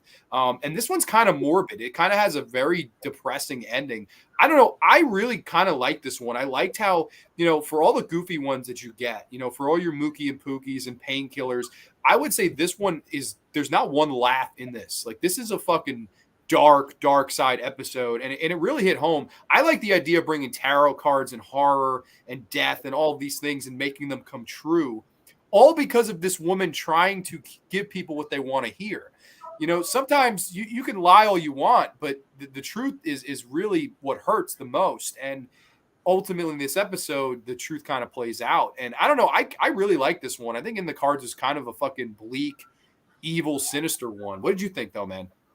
This one, brother, is my most Creepshow-esque, I would say. It feels very Creepshow-esque, does it not? Yes, it definitely has a creep. I feel like it has a Creepshow vibe to it. So I don't know who wrote this one. Here, I can look it up. I got it. Let's see. It was Theodore Gershony, who I've never heard of. Ted Gershony. I might look into him, see if he's done anything else. But yeah, this one succeeds for me, man. I like the whole. You know, I've read tarot stuff. I've done stuff like that and stuff. But I know where it can get like fugazi, and when it's fucking like, you know, the real deal lady comes in, like, haha, no, I'm the fucking one. Here's the switcheroo with the cards and shit, right? Yeah. And, you know, then, you know, it plays out very. the pacing. I like the pacing of this one a lot more than like something like Slippage, but not as much as fucking the last one we did, which was All the Clone by the Telephone. But this one's good. I like it. It's probably in my top 10 of all these. Yeah, no, and let me tell a short anecdote as another reason why I like this one, and then we can move on. Now I won't say who, but I know someone who went to a tarot card reader in my lifetime, and the tarot card reader told the person that I know that they were going to die soon. Weirdly enough, 2 months later, the person fucking died in a car accident. So that's like another reason where it's like I know someone who got a bad reading and then fucking actually died. And then that's basically what this episode's going for. So maybe that real life it hit home for me. Now I won't say who, but like I've seen that shit. So it scares the shit of me. It has that extra like reality oomph to it where I'm like, fuck, like I will never get a tarot card reading in my life, bro. It will not happen. Like maybe a psychic, but never a tarot card reader. Like I learned my lesson from this episode and that story, and it's no way, man. Like hells no. I don't know. I stay far away from that shit. This chick, Dorothy Lyman, that's the actress. She was in Mama's Family. Yes, that's right. And she does a good job. I think she does a good job of selling the fear in this episode. In one of the Freddy's Nightmares episodes, it's called A Miserable Life with, Lar Park Lincoln. Okay, we love Lar Park Lincoln. This episode may be the reason I buy Tales from the Dark Side. I highly recommend, man. $25, you really can't go wrong, even if you find a few that you like. I love Tales from the Dark Side, the movie, that much. Movie is much like a version of Hansel and Gretel and 1001 Arabian Nights. Hell yeah. Let's see. Oh, damn, sorry for your... Oh, no worries at all. It wasn't someone I was really close to. It was just somebody I did know. And then that's really what ended up happening. So it's like this episode kind of always scares me, from that. But let's change the morbid vibe. I'm sorry. I didn't mean to bring that up and ruin the mood here. I'm sorry. I had to mention that. I was like, that's fucking like, it scares me. But go ahead and answer the next episode here, brother. All right, it's my turn, or is it you? I think it's your turn, yeah. All right, let's go with it.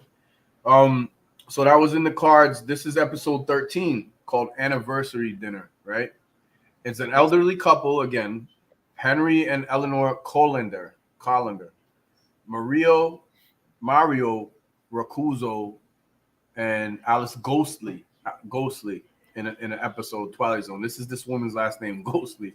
Yeah. Taking Sybil, Frederica Duke plays a young drifter escaping from her boyfriend, who also shows up in the episode, by the way, right away. And I'll get to something real quick on that, John Grande.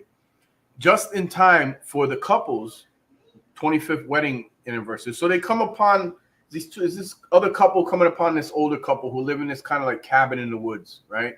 Sure. Unfortunately for Sybil, the couple plan on serving a very revolting dish for the occasion. What could it be? Story by DJ Pass, adapted by James Houghton. But then James Houghton, or somebody with the Houghton name, also had something to do with Twilight Zone. I believe producer Buck Houghton, I believe. I'm wondering if there's a connect there, brother. February 3rd, 1985, this aired. So right before the week of my birthday. That's awesome. Yeah. Yep. Yeah, this one, I like this one. This is probably if I'm not at number 4 yet, this is either number 4 or 5 for me. This one. I like this one a lot. I like the vibe. It's like this is our first kind of all right, we had zombie before, but now we got like something else here. But this one is fun, dude. And see, this couple works. Whereas some of the other couples earlier in the other episodes didn't work so much. So he was like, why is this fucking smart dude who should have been with this woman with this fucking nagging fucking turkey lady from the bingo? No, but dude, like this couple for me works. They had that chemistry. They gelled well. That's probably my favorite couple in this fucking season right here. You know what I mean? But yeah, this one was good, bro. And you want to take it or what? Sure. I think this is one of the most infamous, again, of the first season. And, this is one that like people that even don't watch it that much always mention this episode. This is one of the more mentioned ones and talked about ones, and rightfully so. it's just so morbid, this episode. Like you were saying, the girl comes to stay with this elderly couple who they miss having the children for dinner. And of course, slowly but surely they're taking this girl in and, hey, do you want to see our hot tub? She goes in the hot tub, and at one point they're pouring wine in there and vegetables and shit. And you get the idea that they're going to cook this girl alive and have her for their anniversary dinner. They're going to be cannibals and eat her alive. I thought, what a fucking crazy thing to put on TV in the 1980s. And a lot of people probably be disappointed. Is this a gory episode? No, this is all psychological cannibalism here. And, you have this couple, like, I agree with you. I think they did a great job playing off one another. May they both rest in peace. They both sadly passed on. They both live long lives, though, I see here. I think they play off really well. And it's an old elderly couple that are married 25 years, but there's something slightly off and we don't know why, but they keep hinting at it. And then, of course, when you get to the main horror of the finale and it pays off, you can't help but smile because it's just such a sinister plan that they have to literally eat this girl alive as their dinner. And that's why they've been buttering her up, because they're literally buttering her up and throwing all these spices and herbs and wine and, oh, here, honey, try the spoon and things like that. Wonderful stuff to me. I think, like you said, the acting is superb here. The idea, the psychology, to me, not showing blood and gore and things that are normally in cannibalism or cannibal films, you still made an effective cannibal effort for TV. To me, this is as good as you can do for a censored television show that you can't curse or, show crazy gore or nudity or anything like that. They did a lot with nothing here. And I don't know. I think they hit a home run. I would say this is it's close. If it's not my top 5, it's number 6. Like, it's right there. I would say a really, really good episode. I highly recommend this one as well. Yeah, man. Yeah, don't skip this one. This one, this is one of the top. Everybody usually knows this one too. Yeah, no, it's totally a popular one. John, if we ever do the card thing again, I better not die. Well, I hope not. Who remembers the one Tales from the Dark Side? It's hard to say goodbye. That's a great one. I believe it's from the 3rd season. Every time she says goodbye to them, they'll die. That's a great one. 2nd or 3rd season. Yep. That's a good one, man. The little girl, and she has the death jinx. That's the underrated one. I don't think I've seen that one. KN sounds dope. Oh, this one is one of my favorites. It's stuck in my head. I love the Hansel and Gretel vibes, and that's a good one. It's like of Hansel and Gretel, but if Hansel and Gretel were grown up, married couple, and instead of cooking kids, they're cooking a teenage girl for their anniversary dinner, and then the whole here we haven't seen the children in a while, and all the skulls. Just a really good episode. I've sent you the mail. Hopefully you will like this little simple gift. Thank you, man. I'll check it out after this. I promise. This Lizzie and the one with the woman who's in the house and falling in love with the big furnace like machine always stuck with me. Oh, well, those are 3 really good ones. I think it's actually the first Tales from the Dark Side episode I've ever seen. The main girl is very likable. That old woman is so much fun. Yeah, no, it's a great one. To me, it's one of the ones I remember as a kid being like, holy shit, does this show still have blood? There are some episodes that do. But it's not a gory show, I wouldn't say. What would you say, John?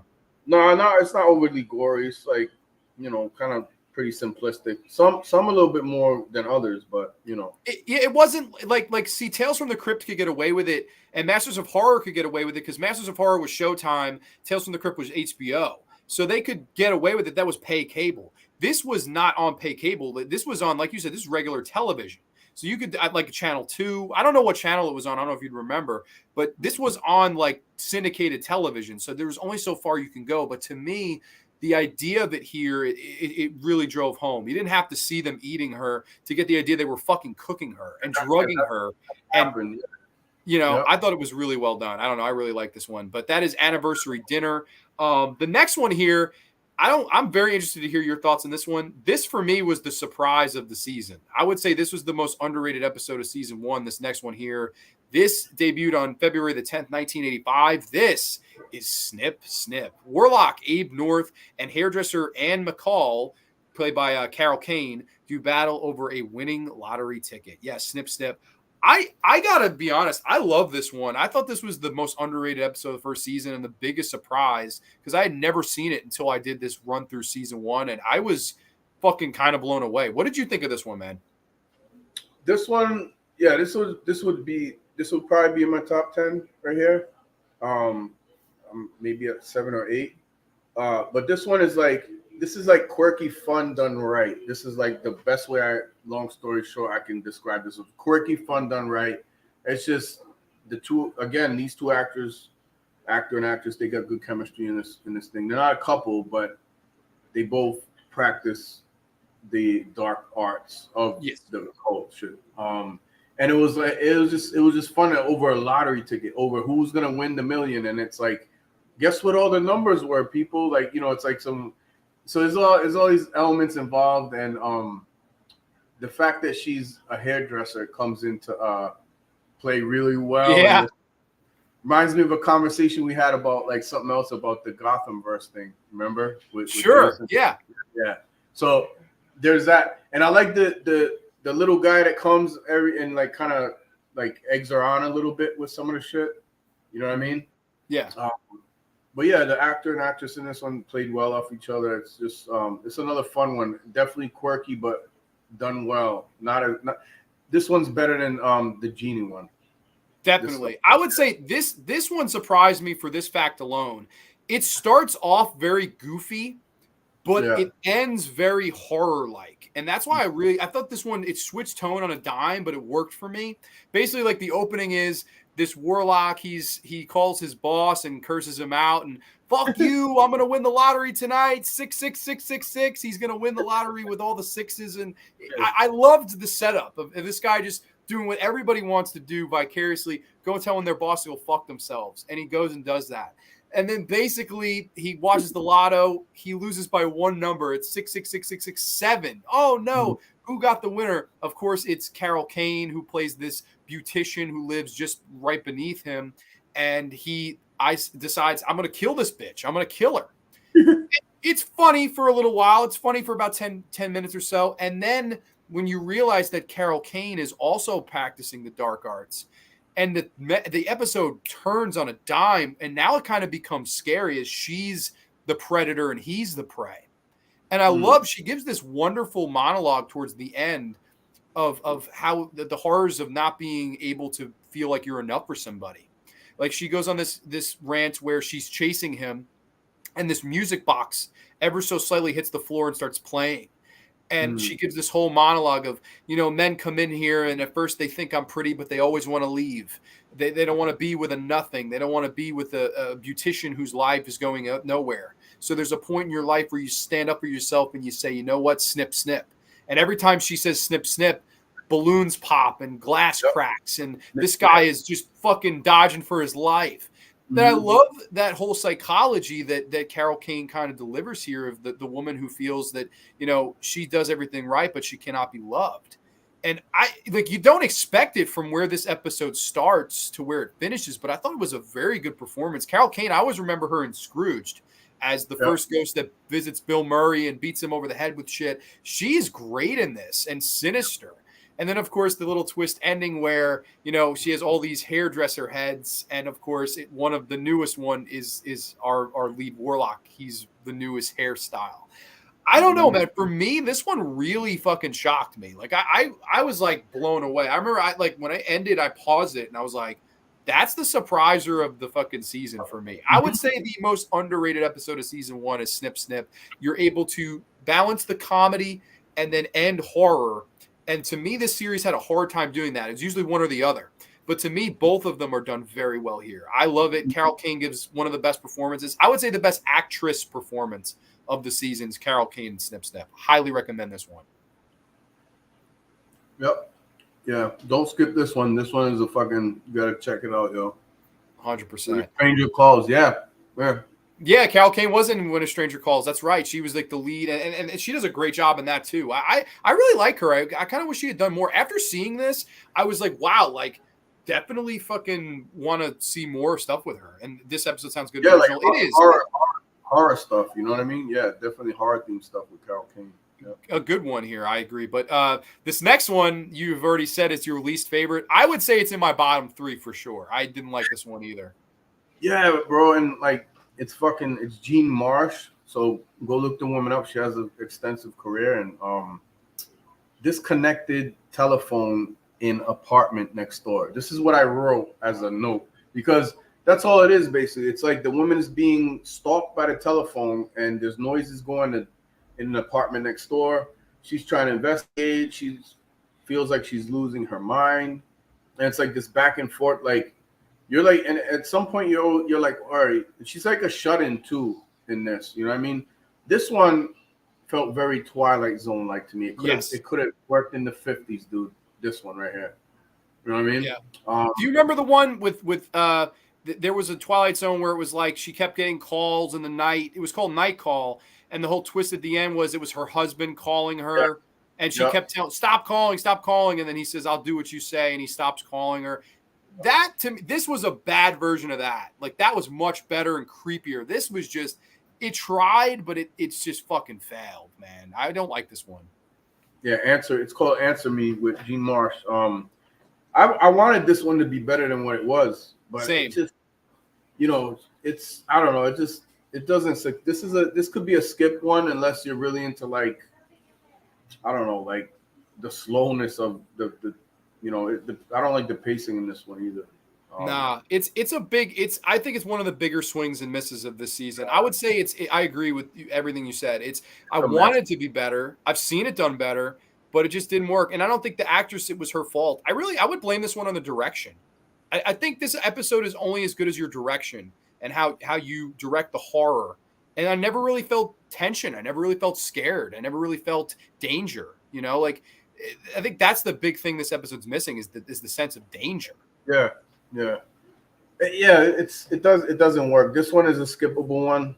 This is actually the 15th one in the first season. So, Answer Me. Actress, they could have, maybe it was the writing, but they could have done way more with that actress. And that's kind of, this is another disappointment for me that I lump in with Slippage.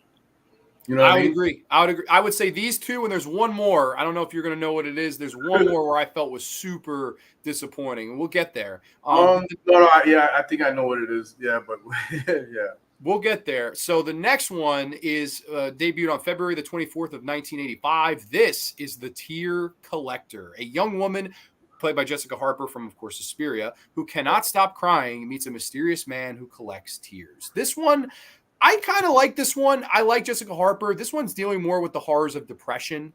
And Jessica Harper, like she's saying in the beginning of this episode, you know, I don't know why, but I always cry and I'm upset all the time. And her friend even says to her, "Oh, you know, I think you just like playing the victim." And she says, "No, I don't like being sad." I think it's a lot of it is her friend's denial of her depression. You know, she's going through it. And then she runs into this weird man on the street who collects tears of people who, you know, are sad and depressed and things like that. And basically he shows her this crazy, like, labyrinth room straight out of fucking Phantasm, the White Room, where all these, you know, bottles and jars of tears from people that were depressed. And, you know, I think on paper, I thought this was a really good idea. And I think it was pretty well acted. The ending is where it loses me. The very ending, I don't know. It was okay. But the setup here, the first 2/3 of it, I thought was kind of good. I thought it was a good idea. I thought it was well acted. What do you think? Yeah, very well acted. This chick was in Phantasm in the Paradise. Remember that film? Yes. Yeah, she's in that as well. This one's very odd, and for some people it'll lose you because I like this one actually. This one is in my top 10 too, because I've seen in my eyes what they could have done with it.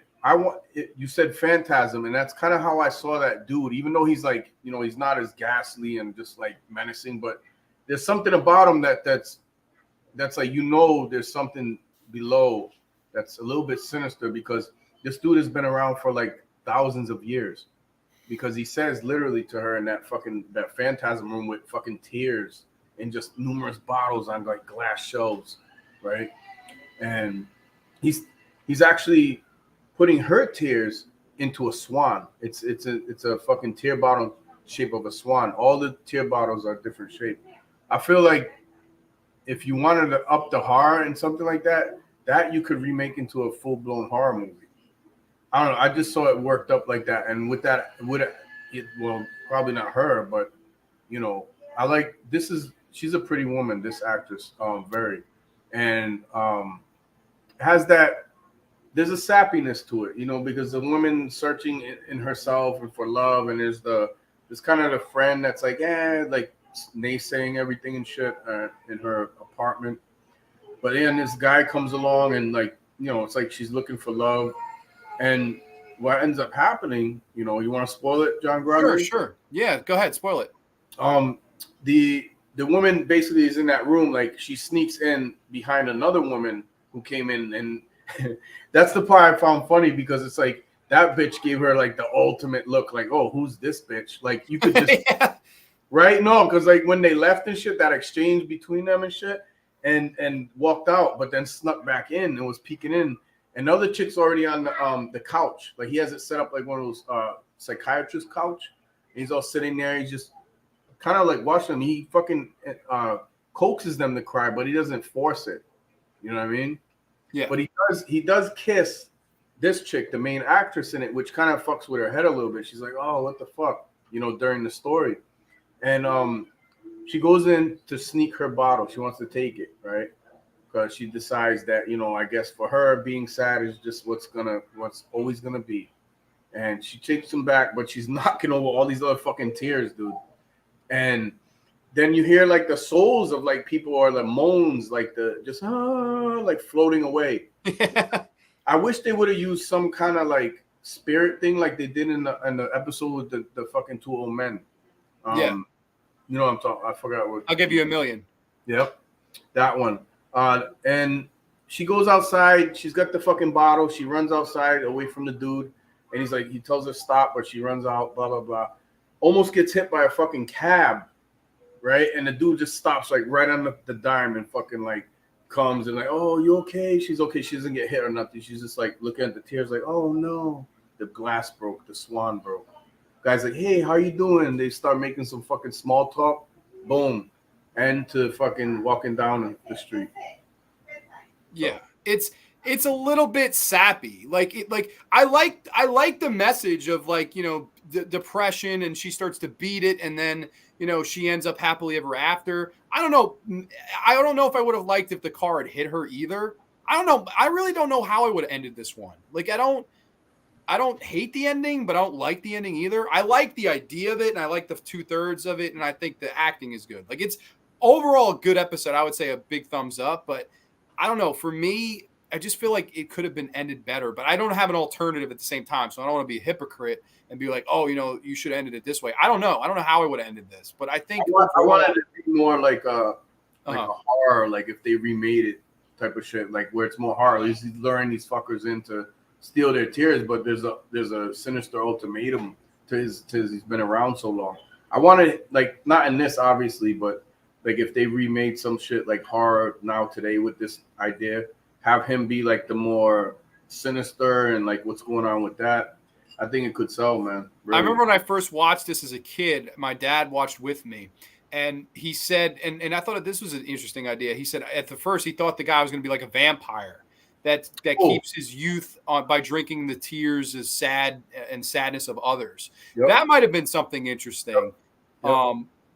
But I don't know. Part of me, it's like the episode is what it is. I still think it's good. I just think like what could have been, it's like one of those. It's like good, but it could have been great. Mm-hmm. I guess that's kind of the where I'm at with this one. But overall, a one I would not skip either. I would say highly recommend this one. I think it's a pretty good one. I see it gets bad reviews. I don't really agree with that. I think this is a damn good one. I don't agree. The actress alone, like for me, I know it's like it, like people just don't want to go from See, they set you up with the fucking answer me. You already kind of disappointed with that. You get to the fucking tear collector, you're like, oh, this is going to be another sappy one. And if you're not prepared for it, then yeah, but you got to look deeper into the narrative of the story with this one. You know what I mean? I agree. I like it. I would say a solid recommendation.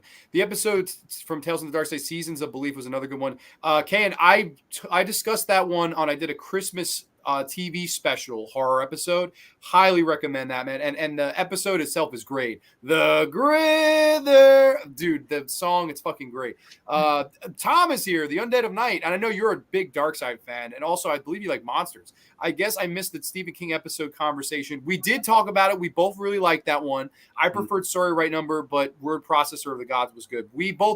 I smashed that one over. I would say that's like in my top 3 of the season. I really like that one. Welcome, Tom. And I'll tell you what, at the end, I'll even message you later or something. I'll tell you where we talked about that one if you don't want to rewind now. Tom's here chilling. Is the last episode of season 1 with Ronnie Blakely? Yes, it is. Unfortunately, that's a thing. They used to collect tears in ancient civilizations in bottles. There's an Iranian film that I can't remember the name of which had a tear collector in it. It's called The White Meadows. Interesting. One of my favorite horror anthologies was Are You Afraid of the Dark? It had so many scary episodes like The Laughing Eve in the Dark that involved the fun house rumored to be haunted. I liked that show. I'll be honest, that was a little bit before my time. And I didn't really grow up with it, but I don't know. But let's get into the next one here. This is episode, what is this? Episode 17. It debuted May the 5th of 1985. This is Madness Room. A wealthy couple finds an extra room in their house with the help of a Ouija board. I got to be honest, Brother Steele. I would say this is the most overrated episode of the first season. I don't really like this one. I felt this one, the biggest issue is it's too predictable.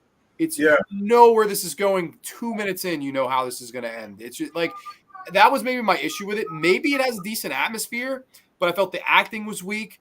The story was weak. I would say it's the most overrated one of the first season. I don't like this episode. Another one that could have been great. It's not horrible. I don't hate this one either, but you know, it's predictable, like Grande said, and it's just like another couple, right? And you know, like a third wheel character and shit. And I mean, I feel like it's another letdown for me because the main actor, like, because he sells it more than the other two, basically, than the wife and the attorney. But this one, it could have been worked up more. Could have been more like it seemed so simple yet so like they wanted to make it more complex than what it really was. Yeah. You know what I mean? They kind of spelled it out for you in the fucking episode. You know what I mean? So, yeah. Yeah, you can see it from a mile away. Like, you know that the third wheel is in on it and they're trying to scare this guy. They keep saying he has heart problems.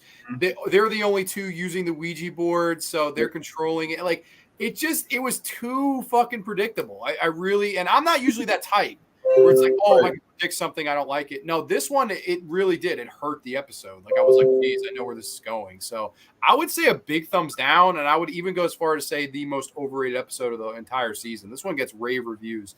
I would say no way. I don't like this one. Yeah, I'm not big on this one either. I mean, it was all right. You know, the husband, like I said, the attorney and the wife, a young wife that he's got this company, blah, blah, blah. Attorney comes over. Oh, like, look, we're playing this game. Oh, there's a key in the fucking behind the brick, behind the fireplace. Yeah. You know, and then I was like, okay, we found these fucking plans, which look like brand new. They don't look ancient or nothing. Yeah. Of the fucking blueprint house, there's a wall over here, and there's a door behind it. And then they go in, and the Ouija board basically tells them, drop the key in the fucking floorboard, the hole in the floorboard. So they like fucking dumbasses, they do it, right? And you know, they play it all up, blah, blah, blah. Dude's having this fucking heart attack, like, and shit, falls, you know, and they're arguing and shit. And then he shoots the dude that shoots the wife, shit. And they play like they're dead. You know, they do this shooting thing, but it's staged. I thought they were going to wait. I thought this dude was going to die, but no, he's still alive. And that's the only like saving grace of this is probably the final scene where this fucking guy gets his you know, due diligence and shit. He fucking takes the lantern, you know, they played it all up, throws the fucking lantern, and then that whole section of the house is on fire. So you know they're gonna fucking burn up in that room. Yeah. You know, the wife, him, and the fucking wife's lover and shit. I feel like it's just like, why go through all of that trouble? Like, you installed the fucking room into this house. Yeah. You went through all this fucking trouble, and then the guy was like, oh, I'm going to suffocate you anyway. Like, why the fuck did you go through all of that? If you brought a fucking pillow to, I don't know, man. I just. Scared a motherfucker in the fucking parlor. And then fucking send some kid to jump out at him. Pay a kid $20 to scare this old geezer, man. His fucking pacemaker going to burn out. We're not advocating this, by the way. We're not advocating doing this, but to simplify the fucking episode, this is probably what should have been done with this fucking guy. You know, because he's showing the signs like, you know, it's like. But anyway, it's kind of a stupid one. But I wouldn't skip it because like for me, it's like it's more comedic to watch and fucking dig on than anything else. You know, so. Yeah. Yeah. People love this one, so I'm in the minority here. I don't know. I just don't care for this one. I would say the biggest, the most overrated one. I would say. Is it a skip it though, Grande? You think this one skip it? No, people should watch it. Enough people like it for me to say. For me, like if I was marathoning it, I would skip it. I really would. I don't like this one, but I think most people like it. So I would say, you know, definitely give it a shot. Maybe you will like it. 3 minutes in, I was like, I know exactly how it's going to fucking go, you know? And I was just like, like, I don't know. I feel like it's just kind of a waste of time, but that's just me. I don't know. Not the worst, but I would say the most overrated. I would say that. Not the most disappointing. We're getting there. It's coming up. Do I have the pleasure of introducing this next piece of shit, or was this your turn? I'll do it. This is quick. Okay. Let me get it. I got you, man. I'm trying to move it along. If the shoes fit, oh no, you must not acquit. In this scenario with this one, May 12th, 1985. This is episode 18. Okay, smarmy politician Bo Gums, Dick Shawn, right? And this motherfucker is one of the most countrified fucking deputy dog fucking Tutti Fruit and Luton fucking what's that fucking hen from Warner Brothers and shit? The Foghorn Leghorn type. I say. I know you're talking about. Yeah. He's this guy, right? Dick Shawn. I don't know him for anything else. The producers. He's in the producers. Are you fucking me? He plays Hitler. Oh, okay. Checks into a hotel room to prepare for a speech. He's a politician. And after he tells the hotel wait staff his philosophy that politics is solely about entertaining people. Doesn't matter. The main message here with this is that politicians are all fucking clowns. And they told you this back in If the Shoes Fit, Wear It. They help him get ready by dressing him up as a clown that he truly is. This is co-written by Armand Mastroianni and David Gerald, directed by Mastroianni. I think that's how to say it. But yeah, I don't know if this duo here, I see David Gerald in the next episode, but I don't know if this duo here has ever came together before. But this one is another like one of these. It's basically a circusy type one. You get the whole, like I said, with the music cues and everything. Grande. This one is the most blatant of that. It's like because you know what the fuck's gonna happen. It's so predictable, right? It's like this could have played on, you know, one of the later anthology series that came out more geared towards kids, like what they were saying in the chat and shit, like Goosebumps or something. I could have seen something like that on this because there wasn't anything really morbid or anything, too risque about this one. Yeah, you know what I mean? It's just pretty much this is their run of the mill, like blatant out there in front of you. Here's the message. Like we're gonna kind of see if we can quirk it up a little bit. It's the most G-rated of all of them. Like it's just there's no dark side to be had here. It's just a 20-minute failed comedy. Dick Shawn is trying. I don't mind. I think he gives a fun performance. Like there's points where he's throwing himself around the room. He tried, but this is a fucking piece of shit. I hate this episode. This has gotta be. If this isn't the worst one, I don't know. I would probably say this is my weakest of the entire season. I hate.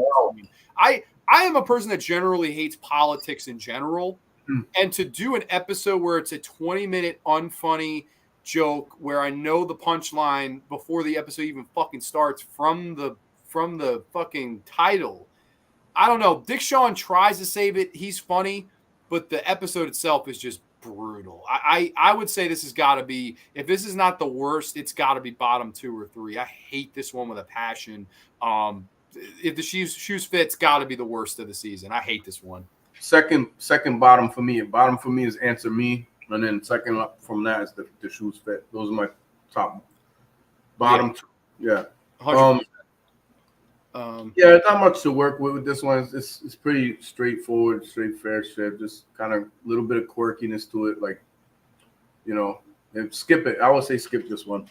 Easily. Don't waste your time. The ending of this, I was like, what the fuck? Like, it's just horrible. Another good show with Rod Serling, The Night Gallery. Absolutely, totally love that one. Spielberg directed The Night Gallery plot. Yep, he did. Okay.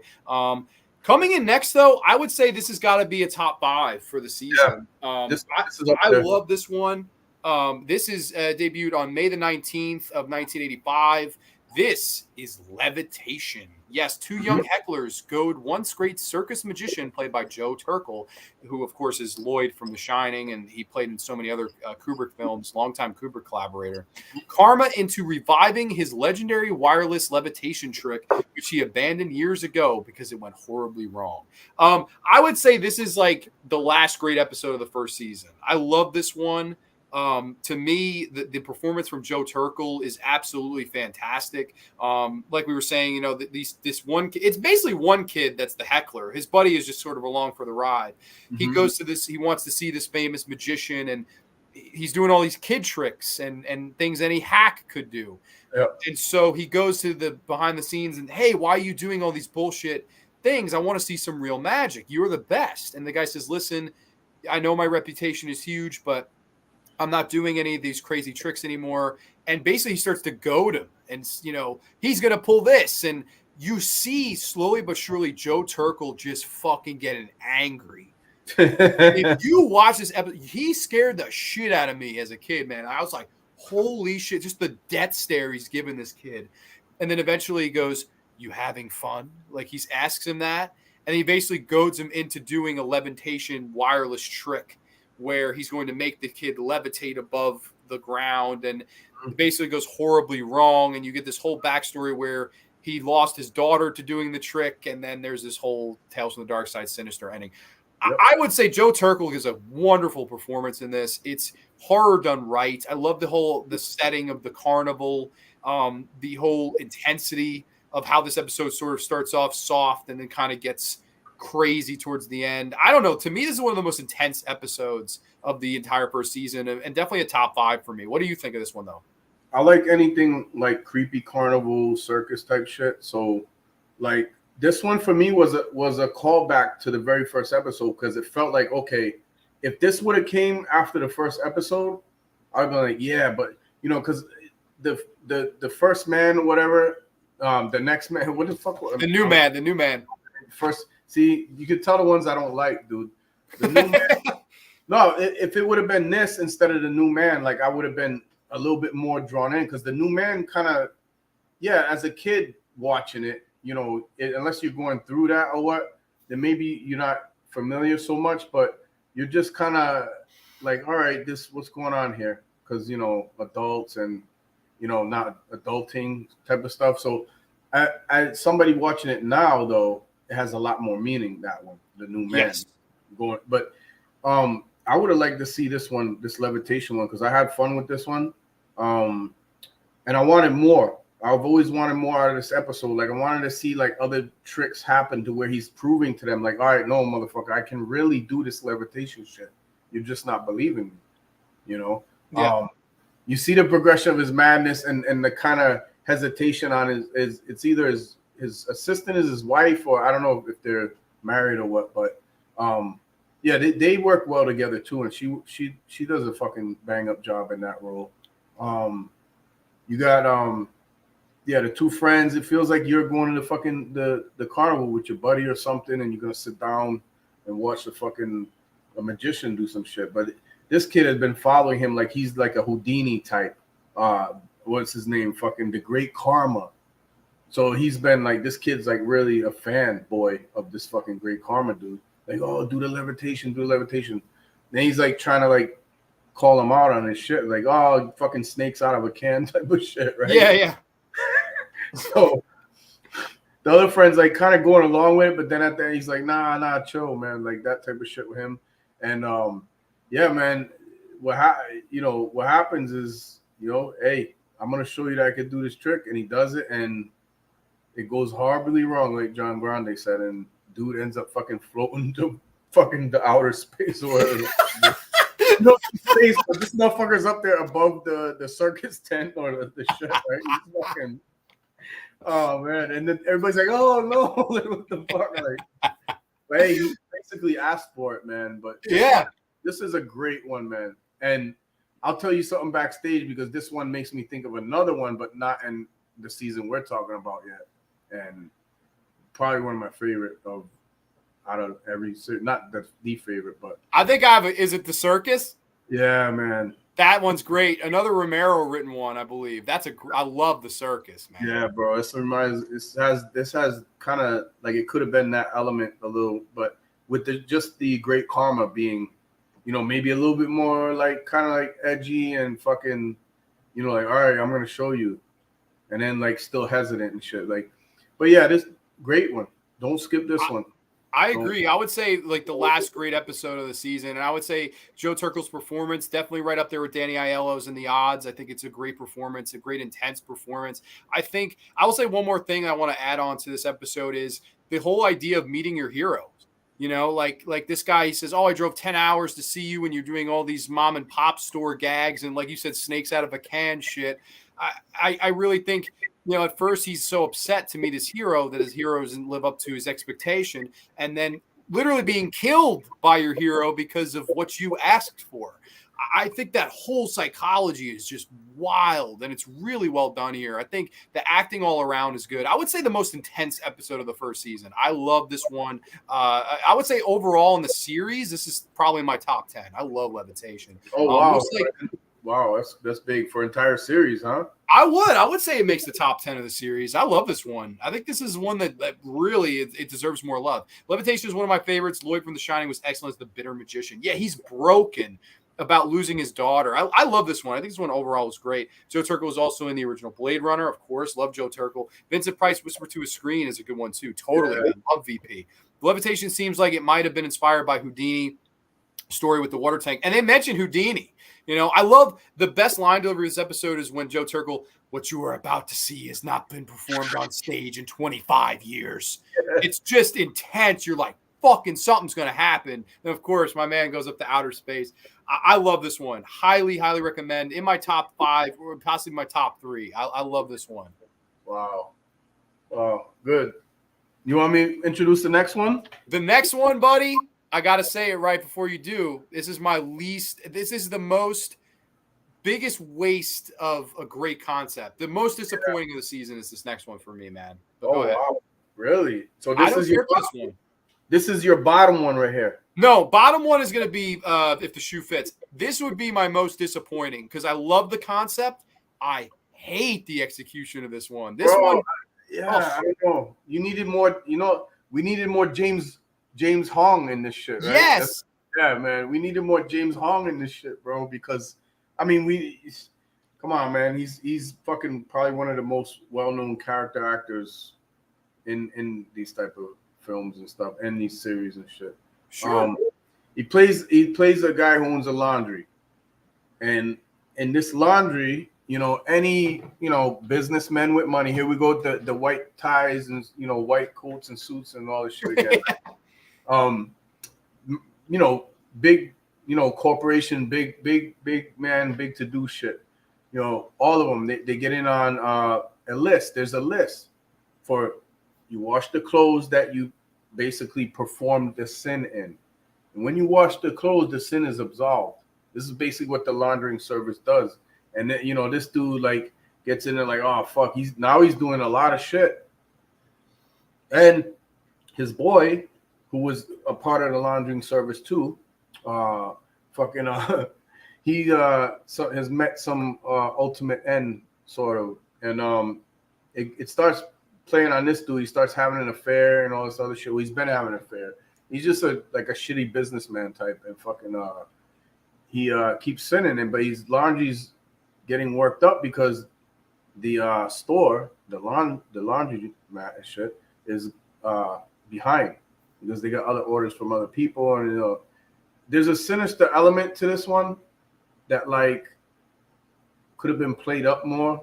Like if you had the actor, to kind of show maybe the process of how the shit gets washed out. I would have liked to see that. You know what I'm saying? But here's the quick synopsis. It all comes out in the wash. Episode 20, May 26, 1985. Real estate developer Carl Gropper, or you could say Groper, Vince Everett, discovers that laundromat owner Chow Ting, James Hong, is purportedly able to wash away the sin of his clients. With this in mind, Carl pays Ting for his special service, then goes on to engage in various increasingly mean-spirited actions to move up in the world, believing that his guilt will be washed away.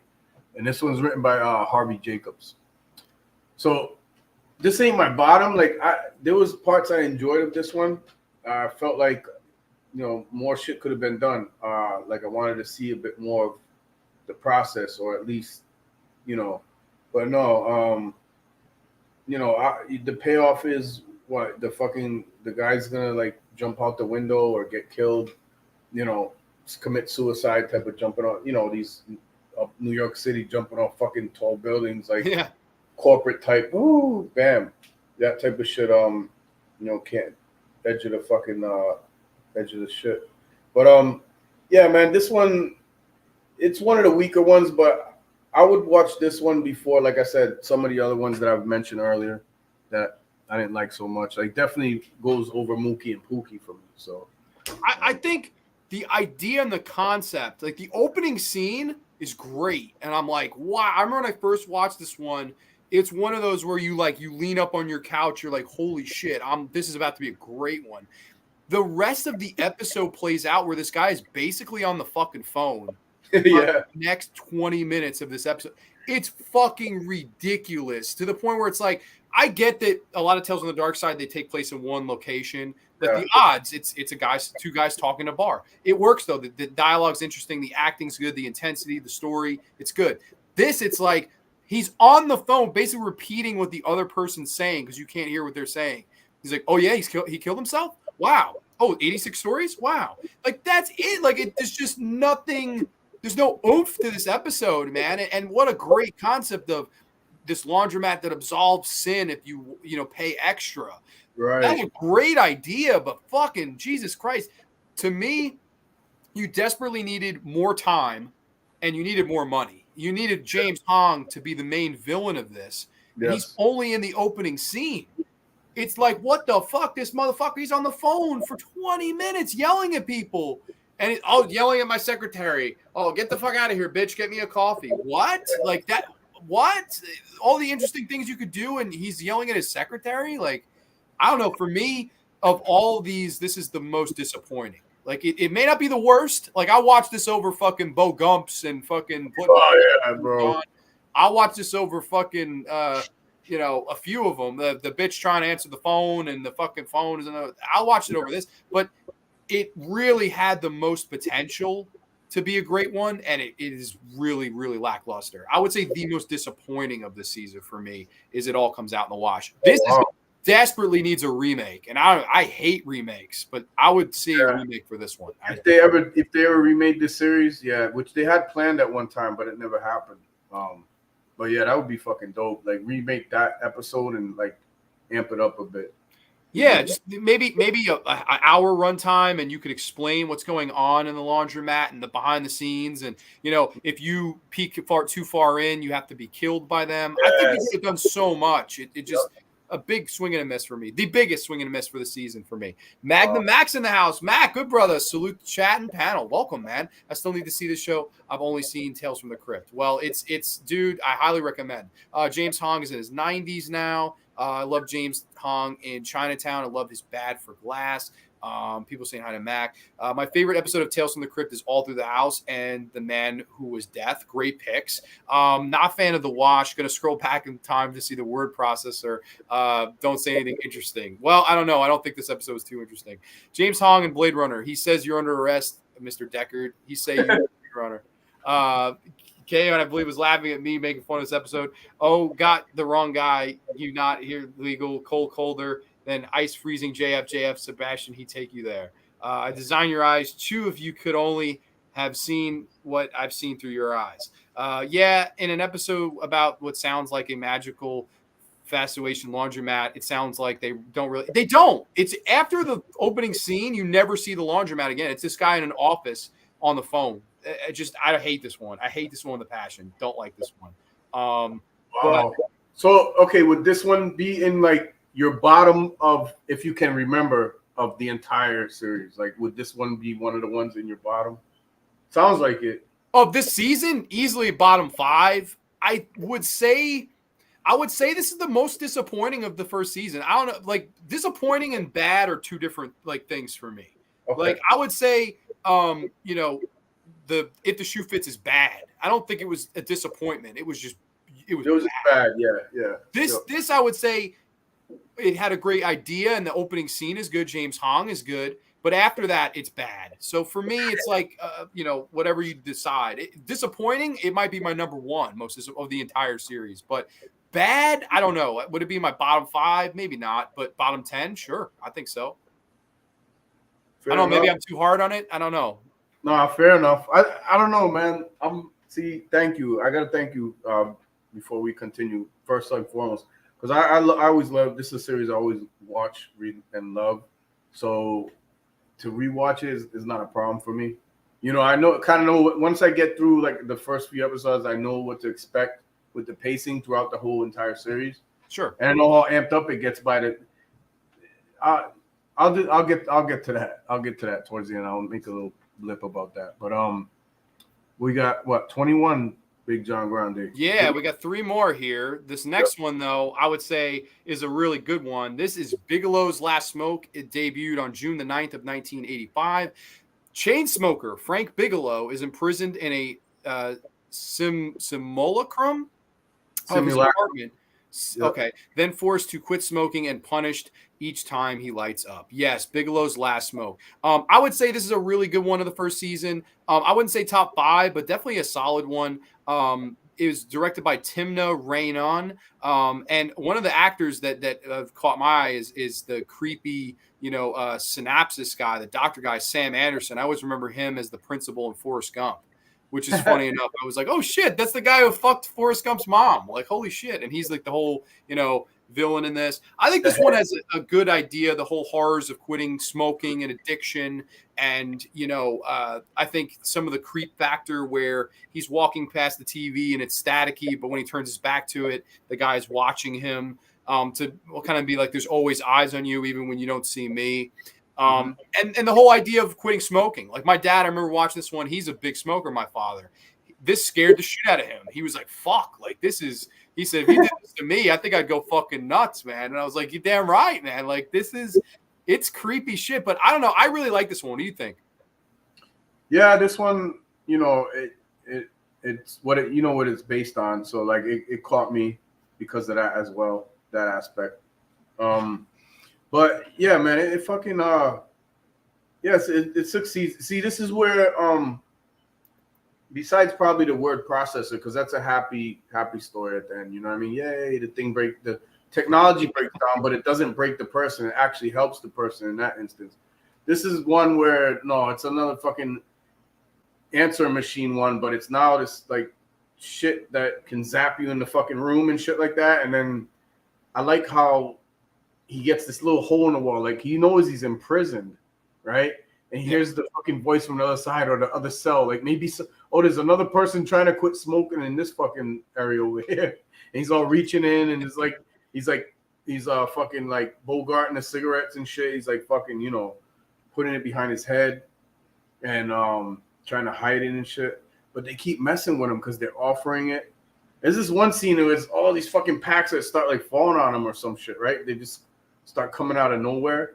Yeah. And yeah, it's like what's this is the other Stephen King.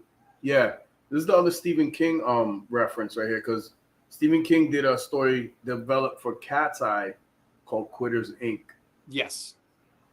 So remember when they were shocking the cat on the fucking and Drew Barrymore, the daughter, and that we'll come over and cut your wife's little finger off. That's a great. Yeah. I love that. Yeah, this is that, but without the, you know, the other shit. No animals in this one either or what. But man, yeah, this one is good, man. It's the dude from Mean Streets. Yeah. I like this one too. I think this is a really good one. I think, you know, like Tom mentions here, and I could totally see somebody saying this is the poor man's Quitters Inc. Funny thing. So this debuted, I said the date, right? It was June the 9th of 85. I believe Cat's Eye was also 1985. I want to say it was either March or April. If anybody wants to look that up, please look that up to fact check. There you go. I think it was right around close. So 2 months apart. Cat's Eye might have, I think it was April of 85 is Cat's Eye. That's crazy how close together these two are. I would say that that's better than this. But for Tales from the Dark Side and the whole, we can only shoot in one room, and talking about the horrors of quitting the addiction of nicotine and cigarettes, I think this is fucking good. I think it's well acted. It hits home. The whole twist at the end of, oh, you've quit smoking, now you have to, stop caffeine. Let's see. But the story was written before the movie, so I wonder, because this aired in April. This aired in June of 85, and that aired or was released in April, so it's probably right around the same time.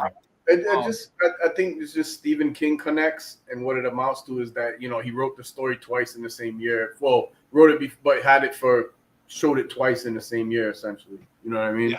Yeah. And this is like the low budget version, and then that's the film version. And I think they're both good, though. I don't mean that as a knock on this episode. I still think this is a good one. I would say in my top 10 of the first season. I like Bigelow's Last Smoke. I think this is a good one. Definitely a fun finale. And like you said, the guy giving him the cigarettes. I'll give you a match if you give me a cigarette. Like the guy keeps ripping them off and shit. I don't know. I like this one. And for my father, who, was a smoker, this one scared the shit out of him. So it definitely did something right. I've never smoked in my life. Stopping smoking is real horror. Hell yeah, man. People know that addiction. Like my dad, if he would quit a week, he completely changed fucking emotion. Like you could set him off. You could be like, hey, what's up, man? Pat him on the back. He'd be like, get the fuck off me. Like, it's like a mood swing, it could do shit like that to you. Talking about that, let's roll a fat one. Okay. Love Cat's Eye is one of my top 5 anthology horror films ever. Dude, Nightmare's a really good one. I always remember, the one with Emilio Estevez where he's playing the video game. That's a great anthology. I love it. Yep. Okay, last 2 here, buddy. I think this is my turn, and then you get the last one. Okay. Oh no, or is it your turn? I don't want to skip you. Yeah, no. I don't know. Did we read the synopsis for that last one? I think we did, right? I did. I think I did. You can do this one. I'll do the last one. All right. This one, Grandma's Last Wish. This is episode 22 or 23, if you prefer. June 16th, 1985. The doddering and slightly senile Grandma Rollins, played by Jane Connell, is treated as a burden by her self-centered, unsympathetic family who plan to throw her into a nursing home against her will. This is the story of America. This happens every day. When she is told to make a wish the week before she leaves, her family grows to understand, quite literally, the hardships that come with old age. Written by Jules Selbo. So this is one. It's a family: father, mother, daughter, and grandma. Grandma's getting up there in age, and the families, they're all quirky. They got this typical 80s teen girl, fucking, the whole nine. For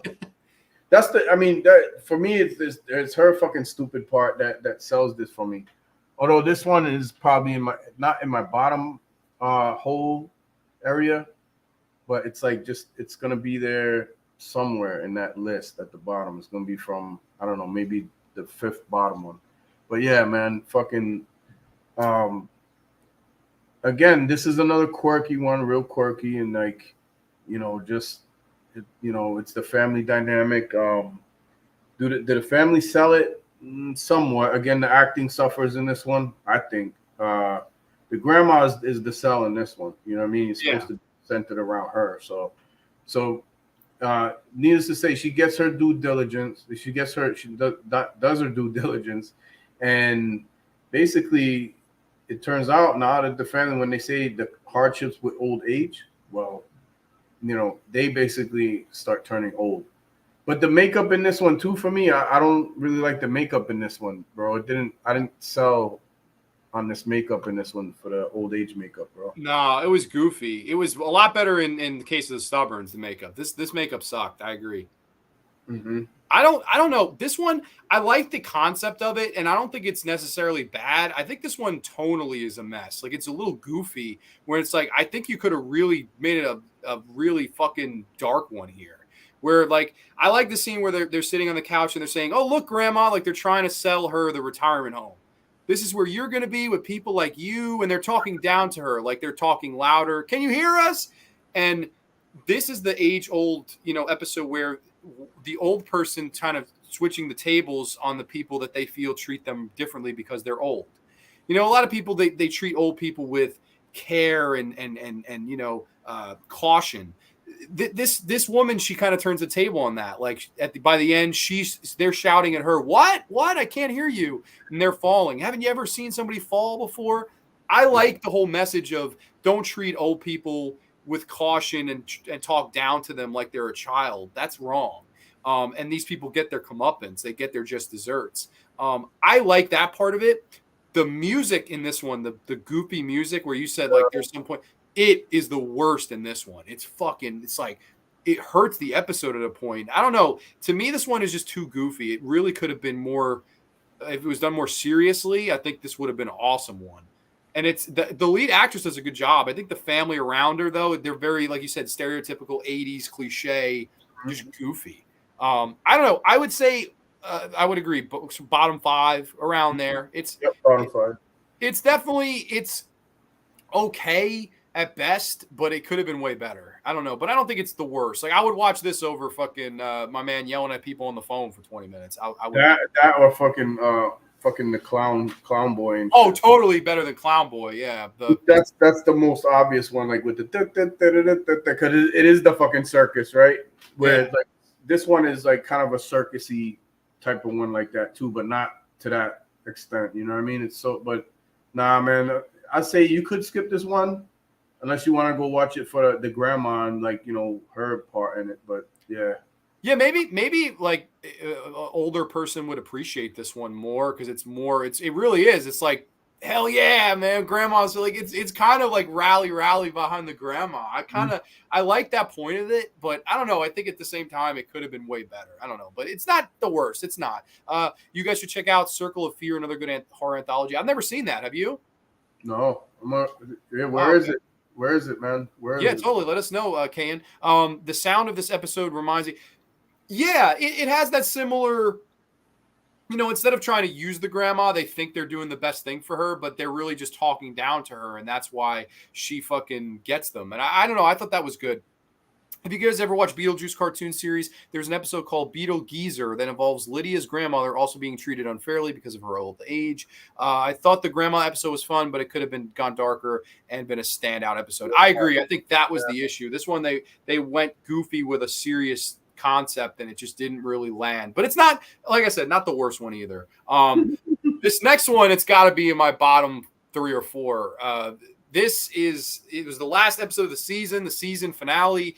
They waited 2 months to debut this one. I wonder why.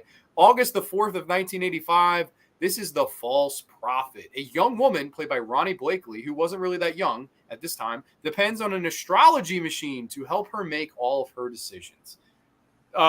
I would say, and maybe disagree with this, one of the most forgettable of the whole season and a really weak season finale for what I thought overall was a pretty decent season. Like I would say it's an above average season of television. I don't like this season finale at all. Ronnie Blakely is terrible, in my opinion. I don't know how you felt about her acting. I don't know. I didn't really care for this one. I thought this one was largely forgettable. I mean, again, like, a waste of a good actress. You know what I mean? On this one. Ronnie Blakely, fucking the mom in Nightmare on Elm Street. Come on. We're around the same time frame with this too, because this is what 84, right? Wow, it's the same year, 85, and then 84, 85. That's crazy. What does fucking when does any OES come out? 84, right? Yeah. So there's a connect right there with this one. So yeah, man, I feel like this one is probably the most mid ground for me.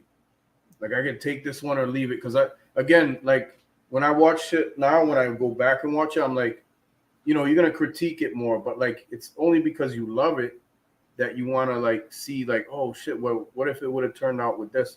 I saw this one like, this is a letdown too, like the one with David Patrick Kelly and shit.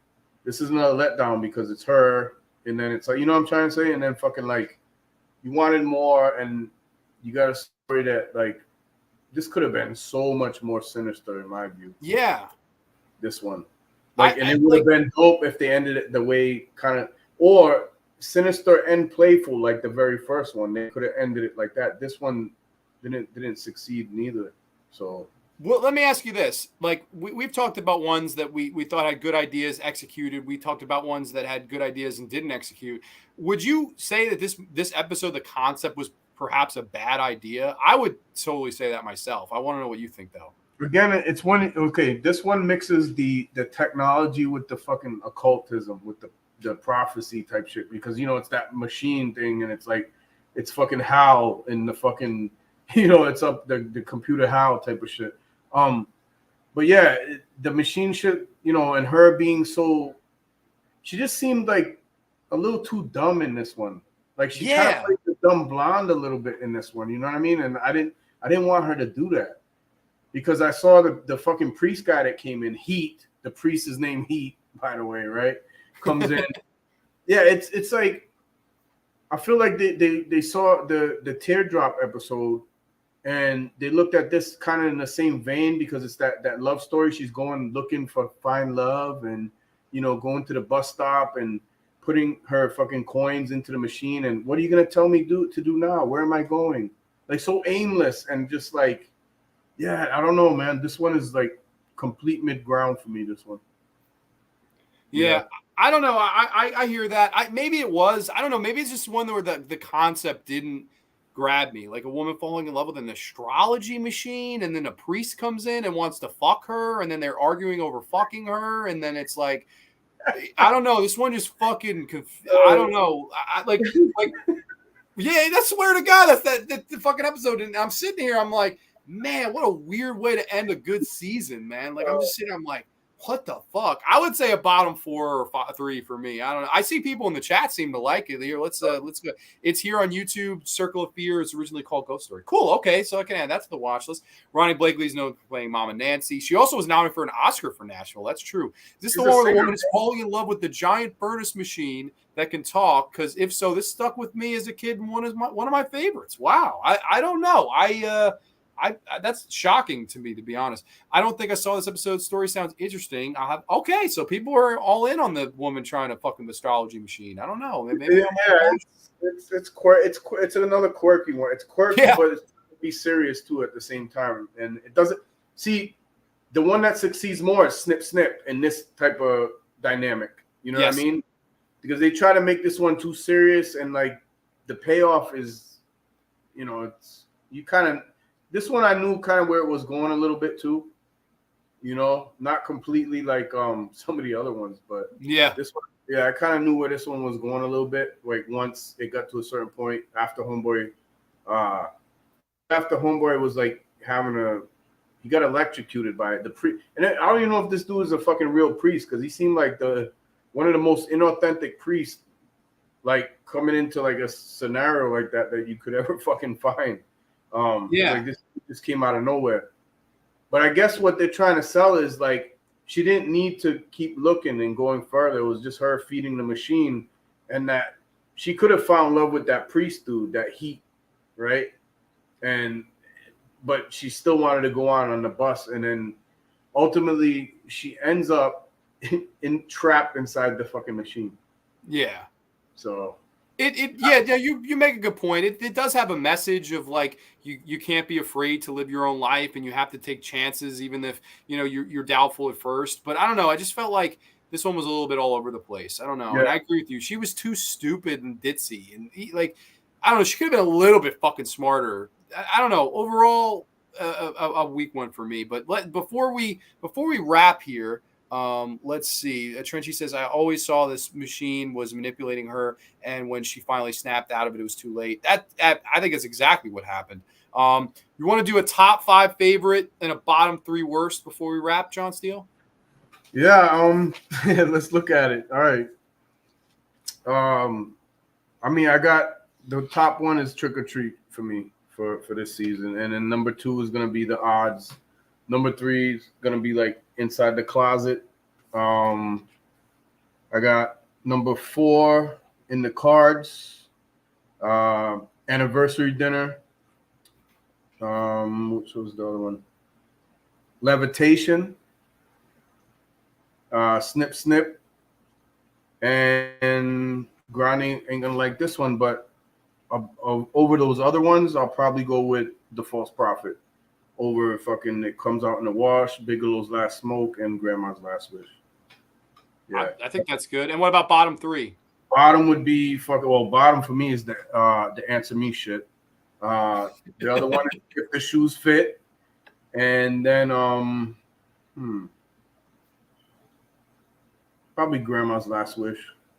Okay, I'll go bottom three. If the Shoes Fit, my least favorite. Then I would go It All Comes Out in the Wash. I didn't like that one at all.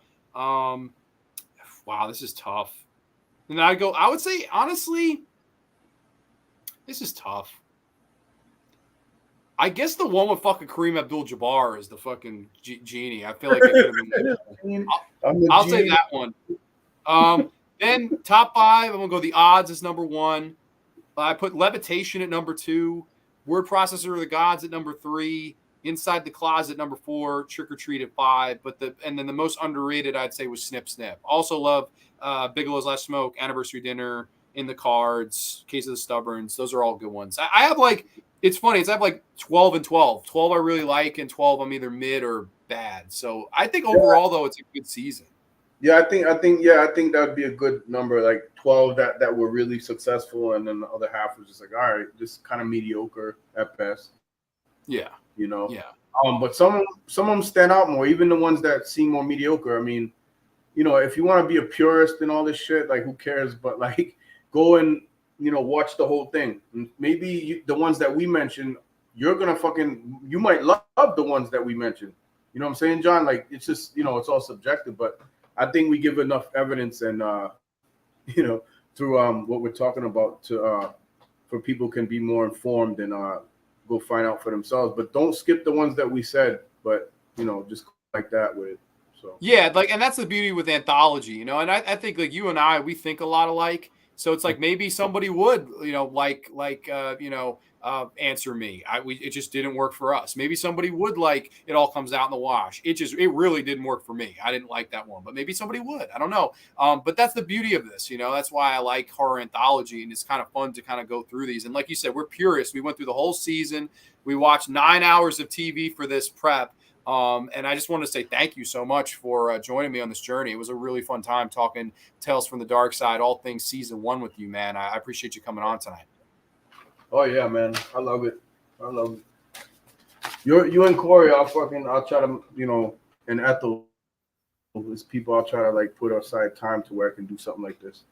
Yeah, no, then they're both great people as well. Love Corey, love Ethel. But we're gonna call this a night. The top five of all 4 seasons would be a great anthology season. Yeah, no, totally, man.